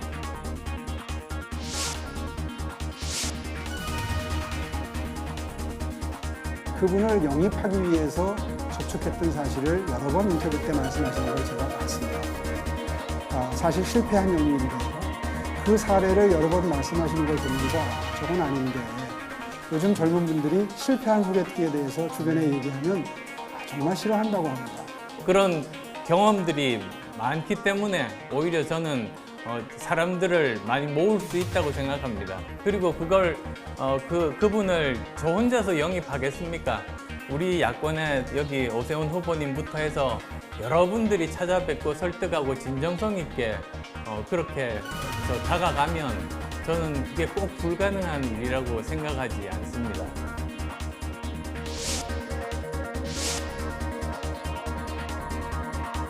오 후보님 2008년에 공직자 재산 신고를 보면 네. 거기에 서초구 내곡동 106번지, 110번지라고 기재되어 있는데요. 분명하게 기재되어 있었는데 이 땅 정말로 모르셨습니까? 이 처갓집 땅의 10년 전의 수용과 보상 문제로 인해서 혹시라도 뭘 관여를 했거나 밝혀지면 책임을 지는 거나 후보들이 사퇴하겠다니까. 네, 서로 날카로운 공방을 주고받았습니다. 어제 TV 토론을 어떻게 평가하시겠습니까? 글쎄 오세훈 후보의 그 내곡동 땅, 예. 그거를 이제 그 문제를 제기를 했어요. 예, 예. 언론에서 많이 나오고 있는 문제입니다. 네네. 거기에 대한 게 굉장히 중요했던 쟁점이었던 것 같고 예. 윤석열 전 총장에 대한 것도 좀 예민한 문제인 것 같아요. 예. 윤 전 총장에 대한 접근법이 오세훈 후보와 좀 이 안 후보가 좀 달라요. 예. 안철수 후보는 지금 윤석열 전 총장을 적극적으로 좀 끌어들인 분이거든요. 네. 국내의힘 지지자들 의식해서 그런 것 같아요. 네네. 그런 점이 좀 눈에 띄었고 예, 예. 특히 이제 그 오세훈 후보가 2011년도에 그 시장 사퇴했던 거, 네. 그걸 또 이제 물고 늘어지고 이런다. 예, 예. 그러니까 전반적으로 뭐 이제 선거가 다가오니까 좀 네거티브 쪽인 측면에 많이 흘렀던 것 같아요. 네. 물론 이제 어제 선별복지냐 보편복지냐 이런 논쟁도 있었습니다만 네. 전체적으로 볼 때 안철수 후보는 과거보다는 좀 여유 있게 좀 많이 낮은 것 같고 토론 실력이 좀 늘었습니까? 과거에 뭐 무슨 내가 누구의 아바타냐 뭐 이런 얘기가 예, 이제 예. 비판이 경직된 모습을 많이 보였었죠. 근데 예. 어제는 그런 점에서 좀 낮은 것 같고요. 예. 또 오세훈 후보도 역시 좀 노련한 면이 여전히 돋보였다. 네. 양쪽에 긍정적인 면은 그렇게 생각합니다. 알겠습니다. 자, 그렇다면 이 두 후보 중 한 명과 대결을 해야 할 박영선 민주당 서울시장 후보, 어떤 평가를 하고 있는지 듣고 오겠습니다. 오세훈 후보, 진실을 말하지 않는 자, MB와 똑 닮았다. 이렇게 평할 수 있고요. 안철수 후보, 행정 경험이 없어서 핵심을 짚지 못한다. MB의 도곡동 땅과 오세훈의 내곡동 땅, 상당히 유사한, 그렇게 연상이 되는 그런 상황이죠. 안철수 후보는 오세훈 후보가 이렇게 팩트를 또 다시 구렁이 담 넘어가듯이 진실을 말하지 않고 이렇게 설명을 했는데 이거를 짚지 못합니다. 그냥 넘어가요. 이것은 핵심을 짚지 못하는 것이죠. 네, 박영선 후보, 두 후보 모두에게 지금 박한 평가를 내렸습니다. 그런데 이제 오 후보의 내곡동 땅이요, 지금 민주당이 총력 공세를 펼치고 있는데요. 자, 이 오 후보 측은 투기가 아니라고 해명을 하고 있는데, 자, 이거 어떻게 봐야 되겠습니까? 두 번 정도 좀 사실관계가 달리 얘기를 했어요, 오세훈 후보가. 예. 그 내곡동의 그 보금자리 주택, 그게 이제 2009년도에 지정이 됐는데 네. 처음에 노무현 정부 때 지정이 됐다고 얘기했거든요. 예. 사실관계가 달랐던 거죠. 예. 그게 이제 하나가 지적이 되는 것이고, 네. 또 하나가 이제 그 재산 등록을 할 때 신고를 했거든요. 네. 그러나 그 존재조차 몰랐다 이렇게 얘기를 했단 말이에요. 예. 근데 존재조차 몰랐다라는 것이 그것을 모르는 게 아니라 네. 지정되고 이런 것에 대한 것을 몰랐다라고 이제 해명을 했는데 예. 어쨌든 두 가지 다 오세훈 후보에게는 선거를 앞두고 예. 상당히 악재가 될 가능성이 높다. 선거 실제로 4월 7일 선거 때까지 계속 이슈가 될 것 같죠? 저는 뭐 후보 단일화해서 단일 후보가 되더라도 예. 계속 이슈가 될 수밖에 없고, 특히 지금 이제 부동산 관련된 게 이번 선거의 초대 그 이슈가 예. 되었기 때문에 오세훈 후보가 일단 단일화에서도 좀 막판에 이제 상당한 난제를 만난 것 같고 예. 뭐 본선가도 뭐 그거는 배제할 수 없을 것 같아요. 알겠습니다. 부산시장 선거에서는 박형준 국민의힘 후보의 LCT 소유를 놓고서 여야 공방이 벌어지고 있습니다. 어제 국회 법사위 모습 잠깐 보고 오겠습니다.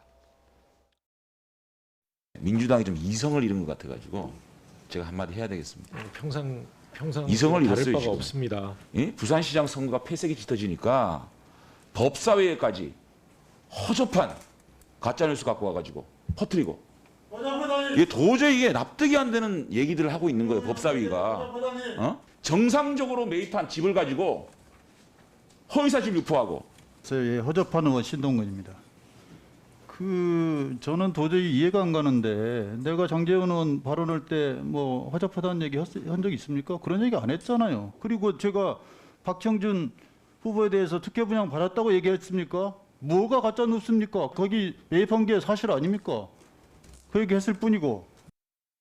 네, 확실히 LH 사태 이후에는 부동산이 큰 이슈입니다. 그렇습니다. 자, 민주당 LCT 공세 박형준 후보는 이렇게 얘기했어요. 서민적인 모습을 못 보여드린 게 송구하다 이렇게 얘기했는데 어떻게 보십니까? 이 부산시장 선거에 큰 영향을 미칠 것으로 보시나요? 부산시장 선거에 결론적으로 예. 결정적인 영향을 못 미칠 것 같아요. 예, 예. 지금부터 박형준 후보와 이제 예. 김영주 후보와의 격차도 많이 벌어져 있고 LH라는 이제 대형 악재가 여기 터졌잖아요. 예. 민주당으로 볼 때. 네. 근데 이제 LCT 얘기가 좀 뒤늦게 나온 건데 예. 오늘 LCT 특혜 분양 얘기도 꽤 나온 지 오래됐어요. 근데 예. 박형준 후보의 개인적인 문제를 공격하기에는 네. 단지 그곳에 산다라는 거 예. 굉장히 비싼 데잖아요. 네. 그러면서 볼 때 이제 부산 유권자들의 정서에 호소할 수 있을 거예요, 민주당이. 예. 근데 이게 어떤 적법하지 않은 사실이 정확하게 발견된 건 아니기 때문에 예. 부산시장 선거에서 지금 이제 박 후보가 앞서가는데 예. 현재로서는 그것을 뒤집기에는 크게 결정적인 변수가 되기엔 좀 한계가 있지 않겠느냐 이렇게 생각을 합니다. 알겠습니다. 박원순 전 서울시장 성추행 피해자가 오늘 기자회견을 했습니다. 이 기자회견 내용 중에는 박영선 후보 캠프에 자신을 피해 호소인이라고 지칭했던 의원들이 많이 있다 이런 점을 지적했어요. 어떻게 보셨어요? 이 부분도 대단히 예민한 문제입니다. 예. 사실 이번 그 보궐선거가 서울도 그렇고 부산도 그렇고 네. 민주당 소속 지자체장들 때문에 생긴 거잖아요. 예. 근데 그 문제가 사실 생각보다 쟁점화되지 않았어요. 예. 워낙 다른 문제가 많고 또 부동산 예. 문제 있으니까. 근데 그게 지금 막판에 소환되는 분위기잖아요. 네.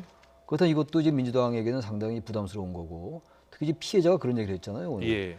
만약에 이제 이 문제를 일으킨 당이 이기게 예. 되면 자기는 대단히 불리해진다 이런 취지의 얘기를 했거든요. 예. 이건 어떤 면에서 볼 때 선거를 대단히 의식하고 한 회견 같기도 해요. 그렇다면은 그렇다고 지금 요구하는 게 그 캠프에 있는 그 여성 의원들 다 쫓아내라 뭐 이런 걸 요구하고 있는 거 아니에요? 국민에서 그렇게 하기는 좀 어려운 것 같고 또 이낙연 전 대표나 박영선 후보가 또 무슨 사과를 다시 하거나 또 그 당사자들 그런 이제 피해자가 주장하는 문제가 있다라고 생각하는 사람들에게 그 사과를 시키는 것도 한계가 있을 것 같거든요. 네네. 근데 어쨌든 간에 이게 지금 시간이 좀 있으니까 네. 어떻게 또 사그러들 수 있겠습니다만 네. 민주당에게는 뭐 좋은 악재라고 볼 수 있습니다. 네, 알겠습니다. 계속해서 LH 사태 이어가겠습니다. 여야가요, LH 이 사건과 관련해서 특검, 그리고 여야 의원들 전수조사, 그리고 국정조사까지 다 합의를 했습니다.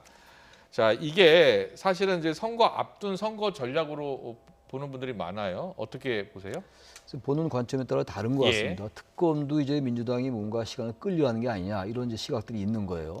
특검은 이제 합의하려면 시간이 많이 걸려요. 대상이라든지 범위라든지 시기 이런 것도 그렇고 전수조사라는 것도 방식도 굉장히 중요한 거잖아요. 그래서 어느 기구가 할 것인가 또 결정해야 되는 것이고. 그럼 이제 4.7 선거는 지나가거든요.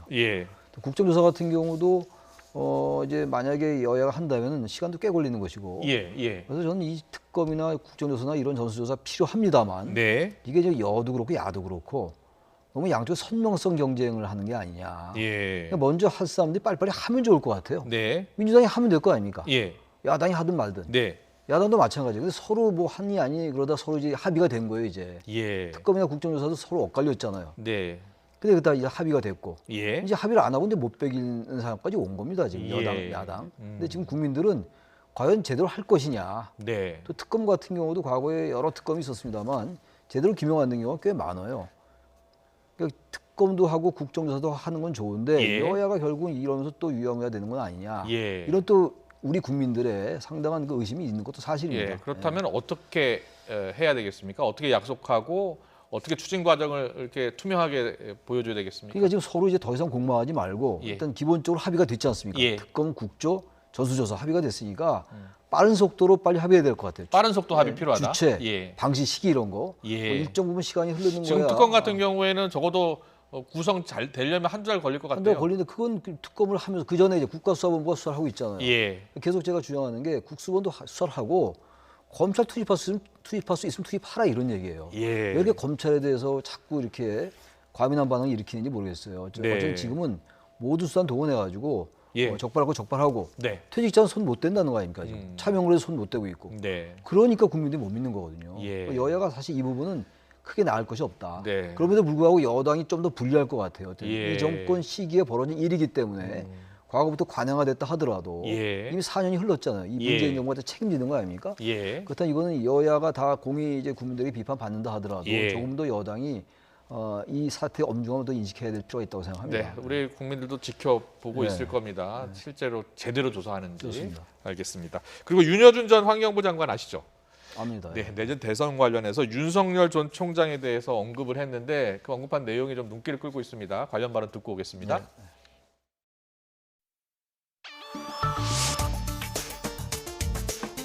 한두 번 저한테 반응을 보인 분들은 이거 어떻게 보냐, 제가 이거 어떻게 보는지 그 의견을 물으시고 기반으로서 이거 그냥 남이처럼 보고만 있을 수 없는 거 아니냐, 이런 출발한다면 뭐 그런 정도 완곡한 의사 표시가 있었던 정도입니다.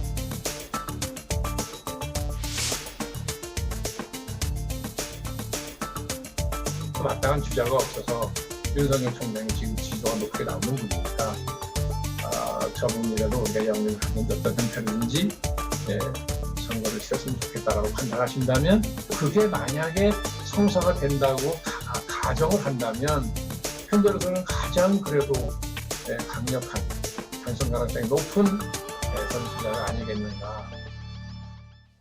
뭐 현재로서는 가장 강력한 당선 가능성이 높은 주자 아니겠느냐라는 개인적인 평가입니다. 물론 윤석열 전 총장에 대해서 찻잔 속 태풍에 그칠 것이다라는 평가도 있고 뭐 또 정계 태풍으로 이어질 것이다 이렇게 보는 분도 있어요. 윤여준 전 장관의 평가에 대해서는 어떻게 보세요?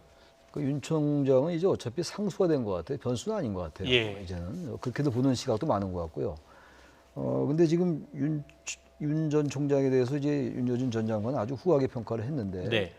워낙 지금 반문재인 반민주당 정서를 윤석열 전 총장이 한 몸에 갖고 있는 거거든요. 예, 예. 이번 서울시장 선거 같은 경우도 사실 보수 야권이 대단히 무력했었는데 네. 과거에도 이런 악재가 많았었어요, 민주당에. 네. 그럼에도 불구하고 국민의힘의 지지율이 안 쏠렸거든요. 네. 안 쏠렸던 이유가 국민의힘에 마땅한 구심점이 없었던 거예요, 보수 야권에. 예. 근데 보수 유권자들이 윤석열이라는 새로운 인물에 대한 기대와 희망이 생긴 거죠. 예. 그러다 보니까 악재가 이제 국민의힘 지지로 연결되는 분위기는 분명히 있습니다. 네. 그것까지 부인할 돈이 없어요. 아마 그런 측면을 윤 전 장관이 얘기한 것이고 예. 단지 국민의힘이 이제 어떻게 중도화되고 강경 보수를 배제하고 윤석열 전 총장과 어떻게 결합하느냐. 예. 워낙 많은 변수가 있어요. 그렇죠. 그럼에도 불구하고 윤 전 총장은 보수 야권이 바라볼 때는 예. 놓칠 수 없는 후보임에 틀림없어요. 워낙 국민의힘에 예. 거기에 필적할 만한 후보가 없는 게 현실이기 때문에 그렇습니다. 예. 윤 전 총장이 언제쯤 공개 행보할 것 같습니까? 제가 볼 때 4.7 재보궐선거 전까지는 뭐 일체 발언 잘 안 할 것 같고요. 예, 재보궐선거 끝난 다음에. 그 이후에는 어떤 뭐 정책 행보를 하지 않을까. 또 지금 보궐선거에 박영선, 안철수, 오세훈 중에서 누가 당선되느냐에 따라서 예. 그 행보도 많이 달라지지 않겠느냐 그렇게 보여집니다. 알겠습니다. 누가 되느냐에 따라서 행보도 달라질 것 같다는 말씀까지 듣겠습니다. 최창열 용인대 교수와 함께했습니다. 잘 들었습니다. 네, 고맙습니다.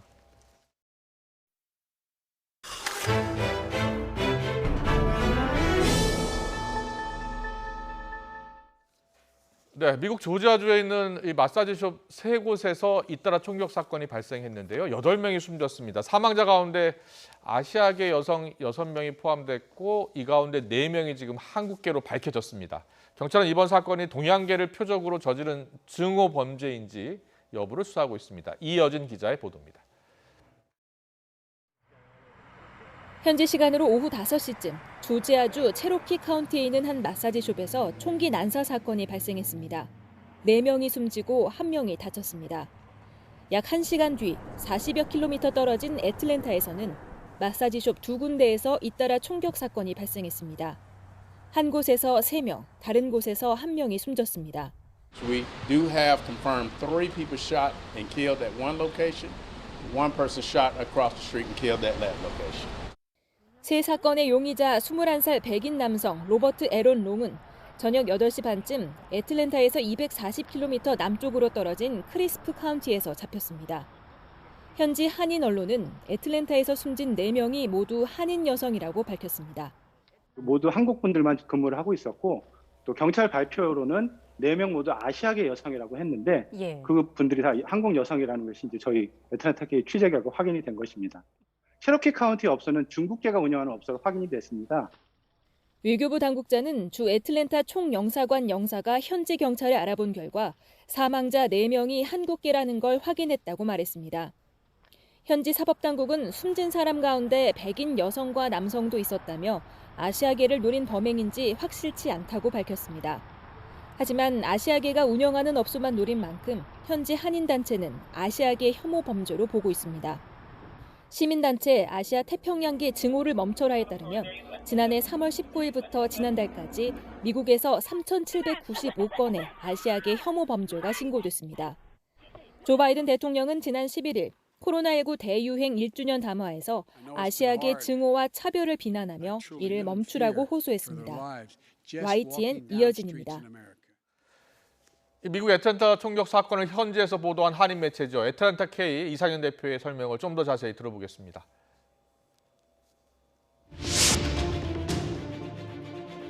애틀랜타 그 스파 관련 그 업주가 일단 한국분이시고요. 그곳의 지금 사건이 벌어진 골드 스파와 아로마 테라피 스파의 업주가 다 한국분이시고 그곳에서 일하는 종업원들이 다 여종업원들이 한국분이라는 사실이 확인이 됐고요. 그리고 모두 한국분들만 근무를 하고 있었고 또 경찰 발표로는 4명 모두 아시아계 여성이라고 했는데 그 분들이 다 한국 여성이라는 것이 저희 애틀랜타계 취재 결과 확인이 된 것입니다. 예로부터 많은 한인 그런 스파들이 모여 있는 곳입니다. 그곳에 8곳의 한인이 운영하는 스파가 밀집되어 있고요. 그 해당 거리에만 3곳의 스파가 운영이 되고 있었습니다. 그중에 2곳의 스파가 피해를 당한 것이고요. 사고 소식이 알려지고 바로 전화로 인근 업소에도 대피하라는 그런 전화가 가서 다들 문을 닫고 대피를 한 상태였습니다. 그 특정 업소를 꼭 표적으로 삼아서 범행을 저질렀기 때문에 뭐 강도 사건은 아니라고 보고 있고 원한이나 여러 가지 인종 혐오 범죄도 지금 가능성을 배제하지는 않고 있는 상황인 것 같습니다.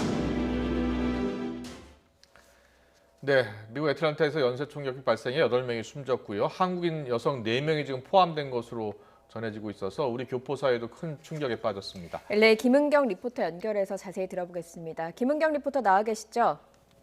네, 안녕하십니까? 네, 안녕하세요. 이 애틀랜타 총격 소식 많이 놀라셨을 것 같은데 현재 언론은 지금 어떻게 보도를 하고 있습니까? 추가로 들어온 소식이 있습니까? 네, 최근 미국에서 아시안대를 타겟으로 한 범죄가 크게 증가하고 있는 가운데 이런 소식이 나와서 더 충격을 더하고 있는데요. 주요 언론에서도 일제히 앞서 보신 것처럼 해당 사건을 속보로 전하고 있습니다. 네. 하지만 워낙 미국이 인종 갈등 문제에는 민감하다 보니 조심스럽게 공식적으로 발표된 사실들만 현재 객관적으로 전하고 있는데요. 범죄를 뜻하는 헤이 크라임이라는 단어는 언론에서는 지금 현재는 사용하지 않고 있는 모습입니다. 또 이 사건이 발생한 아틀란타 지역은 현재 새벽 4시를 조금 넘은 시간이라서 현재는 새로운 소식은 없고 아무래도 몇 시간 뒤에 그곳 시간으로 아침이 되면 이 새로운 소식이 발표될 것으로 예상되고 있습니다. 뭐 혐오 범죄라는 표현을 언론에서 쓰고 있지 않다 이렇게 설명을 해주셨는데 아시아계 혐오 사건이 올해 첫 2달간 500건이 발생했다 이런 보도도 있더라고요. 네, 그렇습니다. 최근 미국 내 한인 뉴스 매체에서는 매일 아시안 혐오 범죄가 탑 뉴스로 거론될 정도로 문제가 심각한 상황입니다. 심지어 조 바이든 대통령이 취임 후에 가진 첫 연설에서 아시안을 대상으로 한 혐오 범죄를 멈춰달라 이런 언급을 할 정도로 현재 미국에서는 이 아시안 혐오 범죄가 심각한 사안인데요.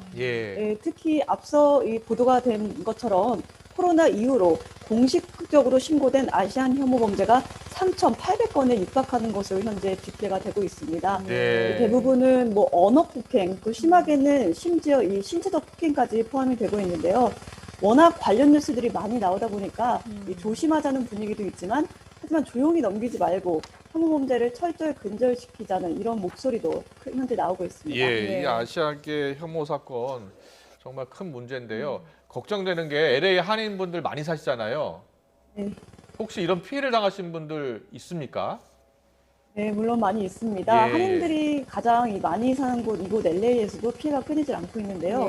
뭐 길을 가다 노숙자에게 폭행을 당하고 또 누군가의 집에는 페인트를 뿌리고 또 행인이 인종혐오 관련 욕설을 하는 등 뭐 이런 피해가 굉장히 많은 것이 최근 뉴스에 많이 나오고 있습니다.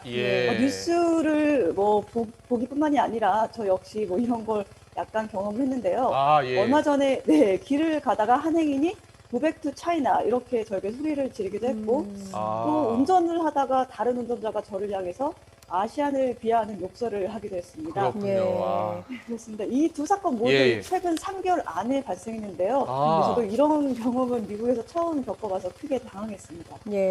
미국 언론들은 어떻습니까? 사실 코로나19 이후로 좀 이런 혐오 범죄들이 많아진 것 같다라고 앞서 설명을 해주셨는데 이 코로나19가 아시아에서 온 전염병이다 이런 오해들이 많잖아요. 미국 언론들도 그렇게 보고 있습니까? 네, 그렇습니다. 예상하시는 대로 코로나 바이러스를 이 혐오 사건 급증의 이유로 현재 지목하고 있습니다. 이 앞서 말씀드린 대로 미국은 이 인종 갈등 문제에 굉장히 민감한데요. 보통 흑인과 백인의 대립을 주 이슈로 다뤄온 게 사실입니다. 때문에 아시안들이 당연 인종차별 문제는 이 상대적으로 흑인들의 문제에 많이 가려져 왔었는데요.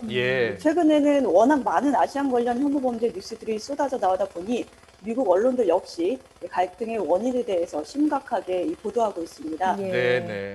트럼프 전 대통령이 코로나 사건 초기에 차이나 바이러스라는 단어를 사용하긴 해서 현재 당시에 논란이 되기도 했었는데요. 이러다 보니 일부 미국인들이 이 미숙했던 미국의 코로나 초기 대응을 탓하기보다는 이 바이러스가 시작된 중국, 또 아시안들에게 손가락을 돌리는 이 잘못된 생각을 갖게 되면서 아시아계 혐오 사건이 급증하는 것으로 현재 분석이 되고 있습니다. 뭐 김은경 리포터도 최근 석 달 사이에 2차례나 이런 나쁜 경험을 했다고 하니까 정말 안타까운데요. 우리 한인 사회에도 가만히 있어서는 안 될 것 같아요. 공동 대응 움직임 같은 게 있습니까? 네, 현재 각종 이 단체에서 굉장히 많은 움직임을 보이고 있는데요. LA 한인회는 3월을 한 달 아시안 증오범죄 예방의 달로 이미 지정을 했습니다. 지역 정치인들도 기자회견을 많이 갖고 아시안 혐오 범죄를 근절하자 이런 목소리를 높이고 있고 또 가장 중요한 LA 경찰국 등 치안 당국에서도 아시안 혐오 범죄에 대해서 무관용으로 대처하겠다 이렇게 이제 기자회견을 하면서 근절 의지를 보이고 있습니다. 네, 알겠습니다. 지금까지 LA 김은경 리포터와 함께했습니다. 오늘 말씀 잘 들었습니다. 고맙습니다.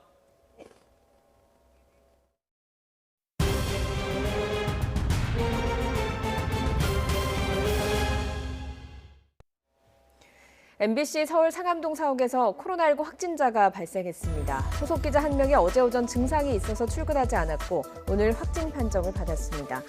검사 인원이 늘고 방역 작업이 길어지면서 MBC는 오늘 TV 정오 뉴스를 결방했습니다. 전북 완주군 한 제약업체에서 코로나19 확진자가 집단 발생해 방역당국이 지역사회 전파 차단에 주력하고 있습니다. 전라북도는 해당 업체에 대한 전수 검사 결과 오늘 오후 2시 기준 직원 11명과 가족 8명 등 모두 19명이 확진 판정을 받았다고 밝혔습니다. 경남에서 어제 오후 5시부터 하루 동안 코로나19 확진자가 32명 늘었습니다. 거제에서는 유흥주점과 관련해 6명이 양성 판정을 받은 등 10명이 확진됐습니다. 진주에서는 목욕탕과 관련해서 6명 등 14명이 양성 판정을 받았습니다. 오스트리아에서 시작된 아스트라제네카 백신 접종 중단 사태가 20여 개국으로 번졌습니다. 하지만 세계보건기구와 유럽의약품청은 현재로선 아스트라제네카 백신 접종이 혈전을 유발했다는 증거는 없다고 했습니다. 두 기관은 조만간 조사 결과를 내놓을 계획입니다. 김현근 기자입니다. 아스트라제네카 코로나19 백신에 대한 논란은 오스트리아에서 처음 제기됐습니다. 백신을 맞은 간호사 2명이 혈관에 피딱지인 혈전이 생겨 이 중 1명이 숨졌다는 겁니다. 이후 다른 곳에서도 비슷한 사례가 보고되자 독일과 프랑스, 이탈리아 등 20여 개 나라가 접종을 잠정 중단했습니다. 아스트라제네카 측은 안전성 검토 결과 혈전 위험성에 대한 증거는 나타나지 않았다고 밝혔습니다. 유럽의약품청도 현재까지 백신 접종이 혈전을 유발했다는 징후는 없다고 밝혔습니다. The number of thromboembolic events overall in the vaccinated people seems not to be higher than that seen in the general population. 유럽의약품청은 인과관계를 정확히 밝히기 위해 현재 관련 사례별로 평가 작업을 벌이고 있습니다. 조사 결과는 현지 시각으로 18일쯤 나올 것으로 보입니다.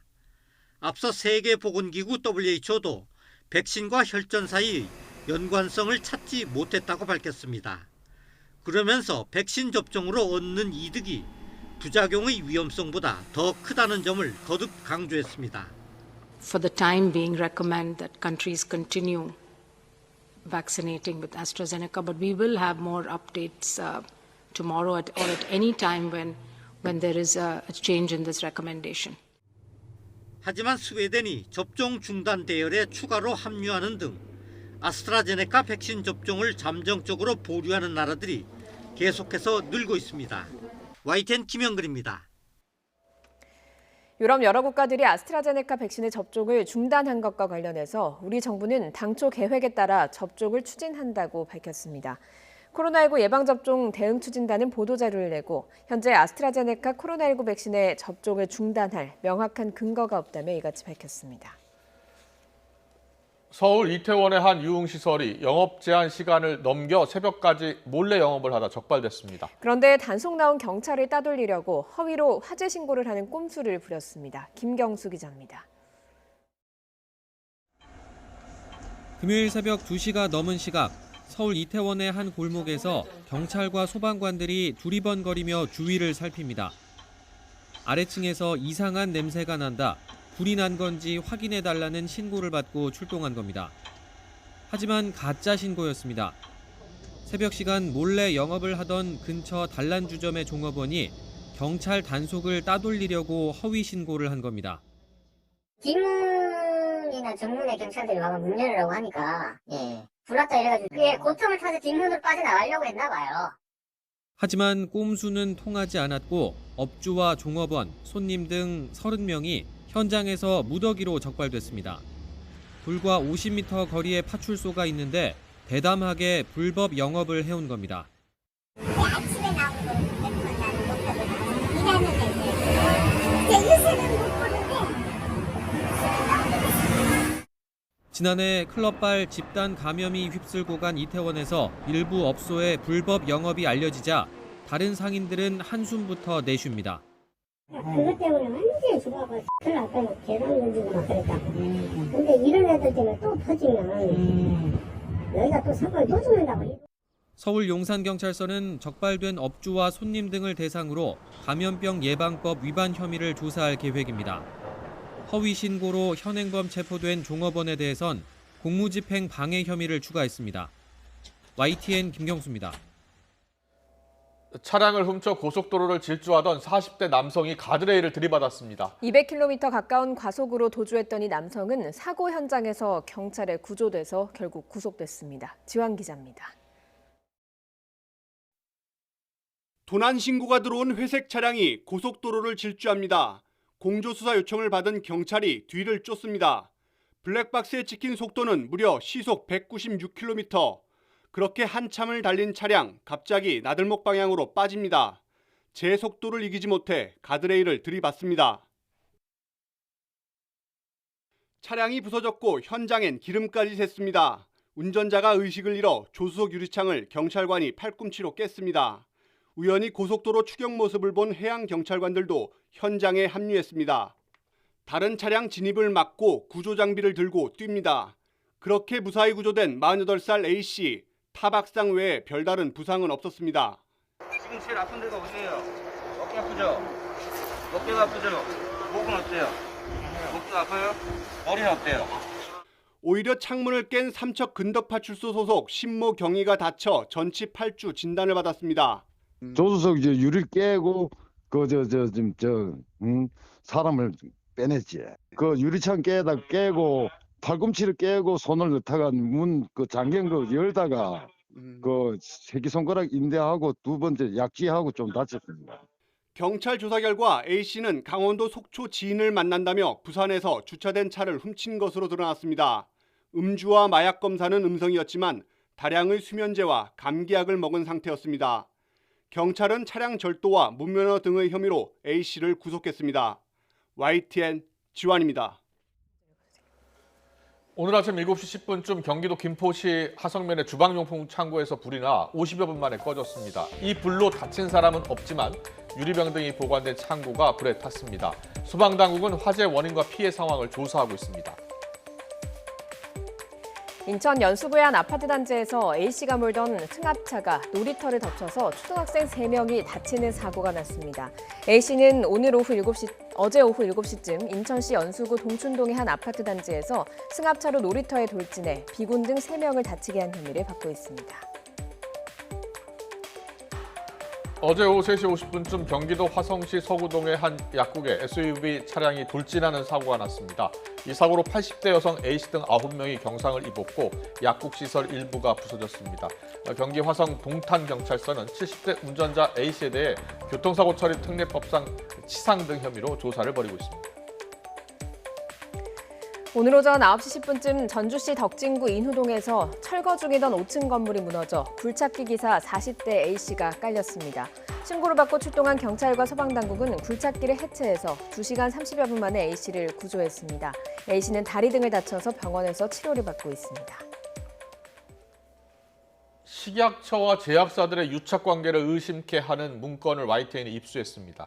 복제약을 불법 제조한 업체 측이 작성한 이 회의록을 보면 지방식약청 관계자와 함께 은폐 방법을 논의한 내용이 담겨 있습니다. 회의 시점은 식약처의 정기감사 엿새 전이었습니다. 김우중 기자의 단독 보도입니다. 복제약 불법 제조 혐의가 적발된 비보존 제약. 회사 측은 자신들이 먼저 경인지방식약청에 자진 신고했다고 주장했습니다. 공익상부장님한테 전화를 해서 저희가 이러이러한 사안이 있어서 자진의 수를 진행하려고 합니다. 하지만 이튿날부터 사흘간 감사를 진행한 식약처는 정작 불법 제조 사실을 알지 못했습니다. 제가 내부를 좀 확인해봐야 될 것 같은데 저도 지금 처음 들어서 이거를. 왜 몰랐을까? YTN이 입수한 회사 측 회의록입니다. 이상한 건 회의 이름에 식약처가 들어가 있다는 겁니다. 참석자 명단에도 경인지방식약청 A 과장의 이름이 적시됐습니다. 내용을 보면 불법 제조 사실을 숨기거나 처벌을 최소화하려는 방안이 담겨 있습니다. 먼저 문제가 된 당뇨약의 회수 계획서를 금요일 늦게 식약처에 제출하기로 정했습니다. 주말을 앞둔 오후에 내자는 건데 당일 조사 가능성을 방지하기 위함이란 설명이 붙어 있습니다. 또 국회에서 문제 삼을 경우를 대비해 상황 설명을 축소하라는 지침도 내려졌습니다. 회의가 열린 시점은 식약처의 정기 감사를 엿새 앞둔 지난 3일. 문건 4번 항목을 보니 감사 담당자에게 언급하지 않을 테니 내부 점검을 잘하라는 조언도 눈에 띕니다. 경인지방식약청 직원의 발언으로 추정됩니다. 이 직원과 업체 측이 정기 감사를 앞두고 작전회의를 한 듯한 분위기마저 풍깁니다. 충격적이기도 하고 사실 이게 비보존만의 특혜는 절대 아닐 거라고 생각을 하거든요. 그런 관행이 얼마나 지금 이루어지고 있는지를 확실하게 이번 기회에서 밝혀봐야 될 것 같긴 하거든요. 이에 대해 지방청 직원 A씨는 업체 측과 접촉한 사실은 있지만 구체적인 사안은 잘 기억나지 않는다고 얼버무렸고 그런 경우는 자진 회수하고 뭔지 해야 되지 않겠냐고 뭐 그런 식으로 얘기를 했겠죠. 저도 그 내용을 정확하게 기억이 안 나요. 업체 측은 곤란한 상황이라며 노코멘트 하겠다고 답했습니다. 회의록이라는 거에 대해서는 노코멘트를 하고 싶으시대요. 전국 6개 지방식약청을 감독하는 식약처는 있을 수 없는 일이라며 사건 경위 파악을 위한 자체 조사를 시작했다고 설명했습니다. YTN 김우준입니다. 이른바 동학개미로 불리는 국내 주식 투자자들이 가장 많이 산 주식이죠. 삼성전자입니다. 이 삼성전자의 정기주주총회가 온라인과 오프라인으로 동시에 열렸습니다. 초보 투자자부터 온라인 중계에 익숙하지 않은 어르신들까지 900여 명이 현장을 찾았습니다. 이지은 기자입니다. 동학개미가 가장 많이 투자한 삼성전자의 정기주주총회장입니다. 현장을 경험하려는 초보 투자자를 포함해 다양한 사람들이 줄지어 입장합니다. 작년에 처음으로 이제 주식이라는 걸 이제 하게 됐고 어떤 식으로 진행되는지가 궁금해서 한번 이런 광경을 보고 싶어서 이제 오늘 참석하게 됐습니다. 2019년 56만 명이었던 삼성전자 주주는 동학개미 열풍에 지난해 말 215만 명으로 1년 사이 4배 가까이 늘었습니다. 1,200명이 들어갈 수 있게 자리가 마련된 이번 삼성전자 주주총회에는 모두 900여 명이 참석한 것으로 집계됐습니다. 삼성전자는 지난해 전자투표 도입에 이어 올해는 처음으로 온라인 생중계를 시작했습니다. 지난주 주총을 연 포스코도 생중계를 진행하는 등 코로나19 상황에서 기업들은 온라인 생중계를 병행하는 방안을 내놨습니다. 하지만 온라인 환경에 익숙하지 않은 어르신들은 여전히 현장을 많이 찾았습니다. 그거 할 줄 몰라갖고 불편해서 직접 왔죠. 예, 네. 온라인 생중계는 아무래도 불편하세요? 네, 할 줄 몰라요. 이번 주총에서는 역대 최대 규모로 화제를 모았던 특별배당금도 승인됐습니다. 이에 따라 삼성전자 주주는 다음 달에 보통주 기준으로 한 주당 1,932원을 받게 됩니다. 약속대로 자녀 재원을 추가로 환원하게 되어 기쁘게 생각합니다. 2021년부터 2023년까지 3년 동안 정기배당 규모는 연간 9조 8천 원으로 상향했으며 또 실형을 선고받고 수감 중인 이재용 부회장의 취업 제한 여부에 대한 질문에 김기남 부회장은 이 부회장의 역할을 고려해 회사 상황과 법 규정을 종합적으로 검토하겠다고 밝혔습니다. YTN 이지은입니다. 화려한 미국 증시 데뷔전을 치른 쿠팡을 지켜본 국내 유통업계의 발걸음이 무척 바빠지고 있습니다. 신세계와 네이버가 서로의 지분을 교환하며 협업을 공식화했고 업계 3위 이베이코리아의 인수전도 판이 커졌습니다. 개훈이 기자입니다. 미국 증시 상장을 통해 100조 원의 가치를 인정받고 출발한 쿠팡. 당장 5조 원대 자금 조달도 가능하게 되자 이를 지켜본 유통업계는 다급해졌습니다. 쿠팡에 맞서기 위한 업계의 반쿠팡 전선 형성도 뚜렷해지고 있습니다. 먼저 업계 1위 네이버가 가장 기민한 움직임을 보입니다. 신세계와 2,500억 원어치 지분 교환을 통해 온 오프라인 협업을 공식화하며 반쿠팡 연합전선의 신호탄을 알렸습니다. 신선식품 쪽의 경쟁력 강화를 좀 신경을 쓴 것 같습니다. 신세계그룹의 이제 이마트나 그리고 신세계그룹의 온라인몰인 SS닷컴 같은 경우에는 이제 쿠팡에 이어서 신선식품 부분에서는 국내 이제 2위의 자리를 해당하고 있기 때문에 이 두 회사의 부족한 역량을 좀 채우는 그런 결정이었다고 생각을 합니다. 앞서 지난해 네이버는 물류업계 1위 CJ 대한통운과도 제휴를 맺었는데 이로써 각 1위 업체와의 삼각편대가 완성됐다는 평가입니다. 이런 가운데 G마켓, 옥션 등을 운영하는 업계 3위 이베이코리아 인수전은 더욱 뜨거워졌습니다. 인수 비용만 5조 원대로 추정되는데도 예비 입찰에 신세계와 롯데 등 유통 대기업은 물론 홈플러스의 사모펀드 MBK 파트너스, 11번가를 운영하는 SK텔레콤도 뛰어들었습니다. 이베이코리아를 인수하는 순간 단숨에 업계 3위는 물론 네이버와 쿠팡을 위협하는 위치까지 올라갈 수 있기 때문입니다. 쿠팡의 행보에 경쟁사들은 합종연행과 인수합병 등 다양한 연합작전을 펼치고 있습니다. 전자상거래 시장에서 우위를 점하기 위해 기존의 틀을 깨는 새로운 형태의 협업이 계속될 것으로 보입니다. YTN 개훈입니다. 전해철 행정안전부 장관은 LH 직원들의 3기 신도시 투기 의혹에 공무원 관여 사실이나 혐의가 드러나면 검찰이 직접 수사를 해야 한다고 밝혔습니다. 전 장관은 오늘 국회 행정안전위원회 전체 회의에서 LH 부동산 투기를 검찰이 수사할 수 있는 중대 사건으로 보느냐는 국민의힘 서범수 의원의 질의에 이같이 답했습니다. 정부는 LH 투기 의심자에 대한 농지 강제 처분에 신속하게 나서겠다고 밝혔습니다. 정부는 오늘 최창원 국무 1차장 주재로 LH 후속 조치 관련 관계부처 회의를 열고 LH 투기 의심자에 대해서는 무관용의 원칙을 적용하고 어떠한 부당이득도 얻을 수 없도록 하겠다며 이같이 밝혔습니다.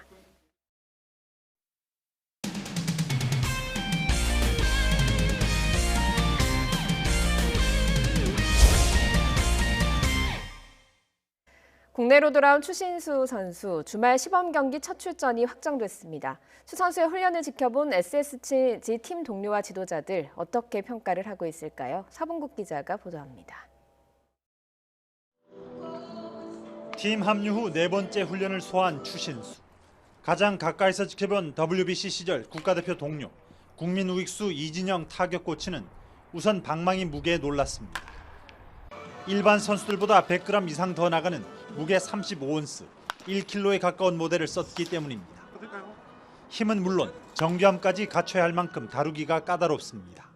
길고 무거운 배트를 사용하기 때문에 분명히 이제 힘으로 치는 것보다는 어떻게 보면은 타이밍으로 치는 이제 정확히 이제 타구를 보내려고 노력하는 선수인 것 같아요. 한국 투수의 적응이 필요하다면서도 중심 타선에 분명히 좋은 영향을 미칠 것으로도 기대했습니다.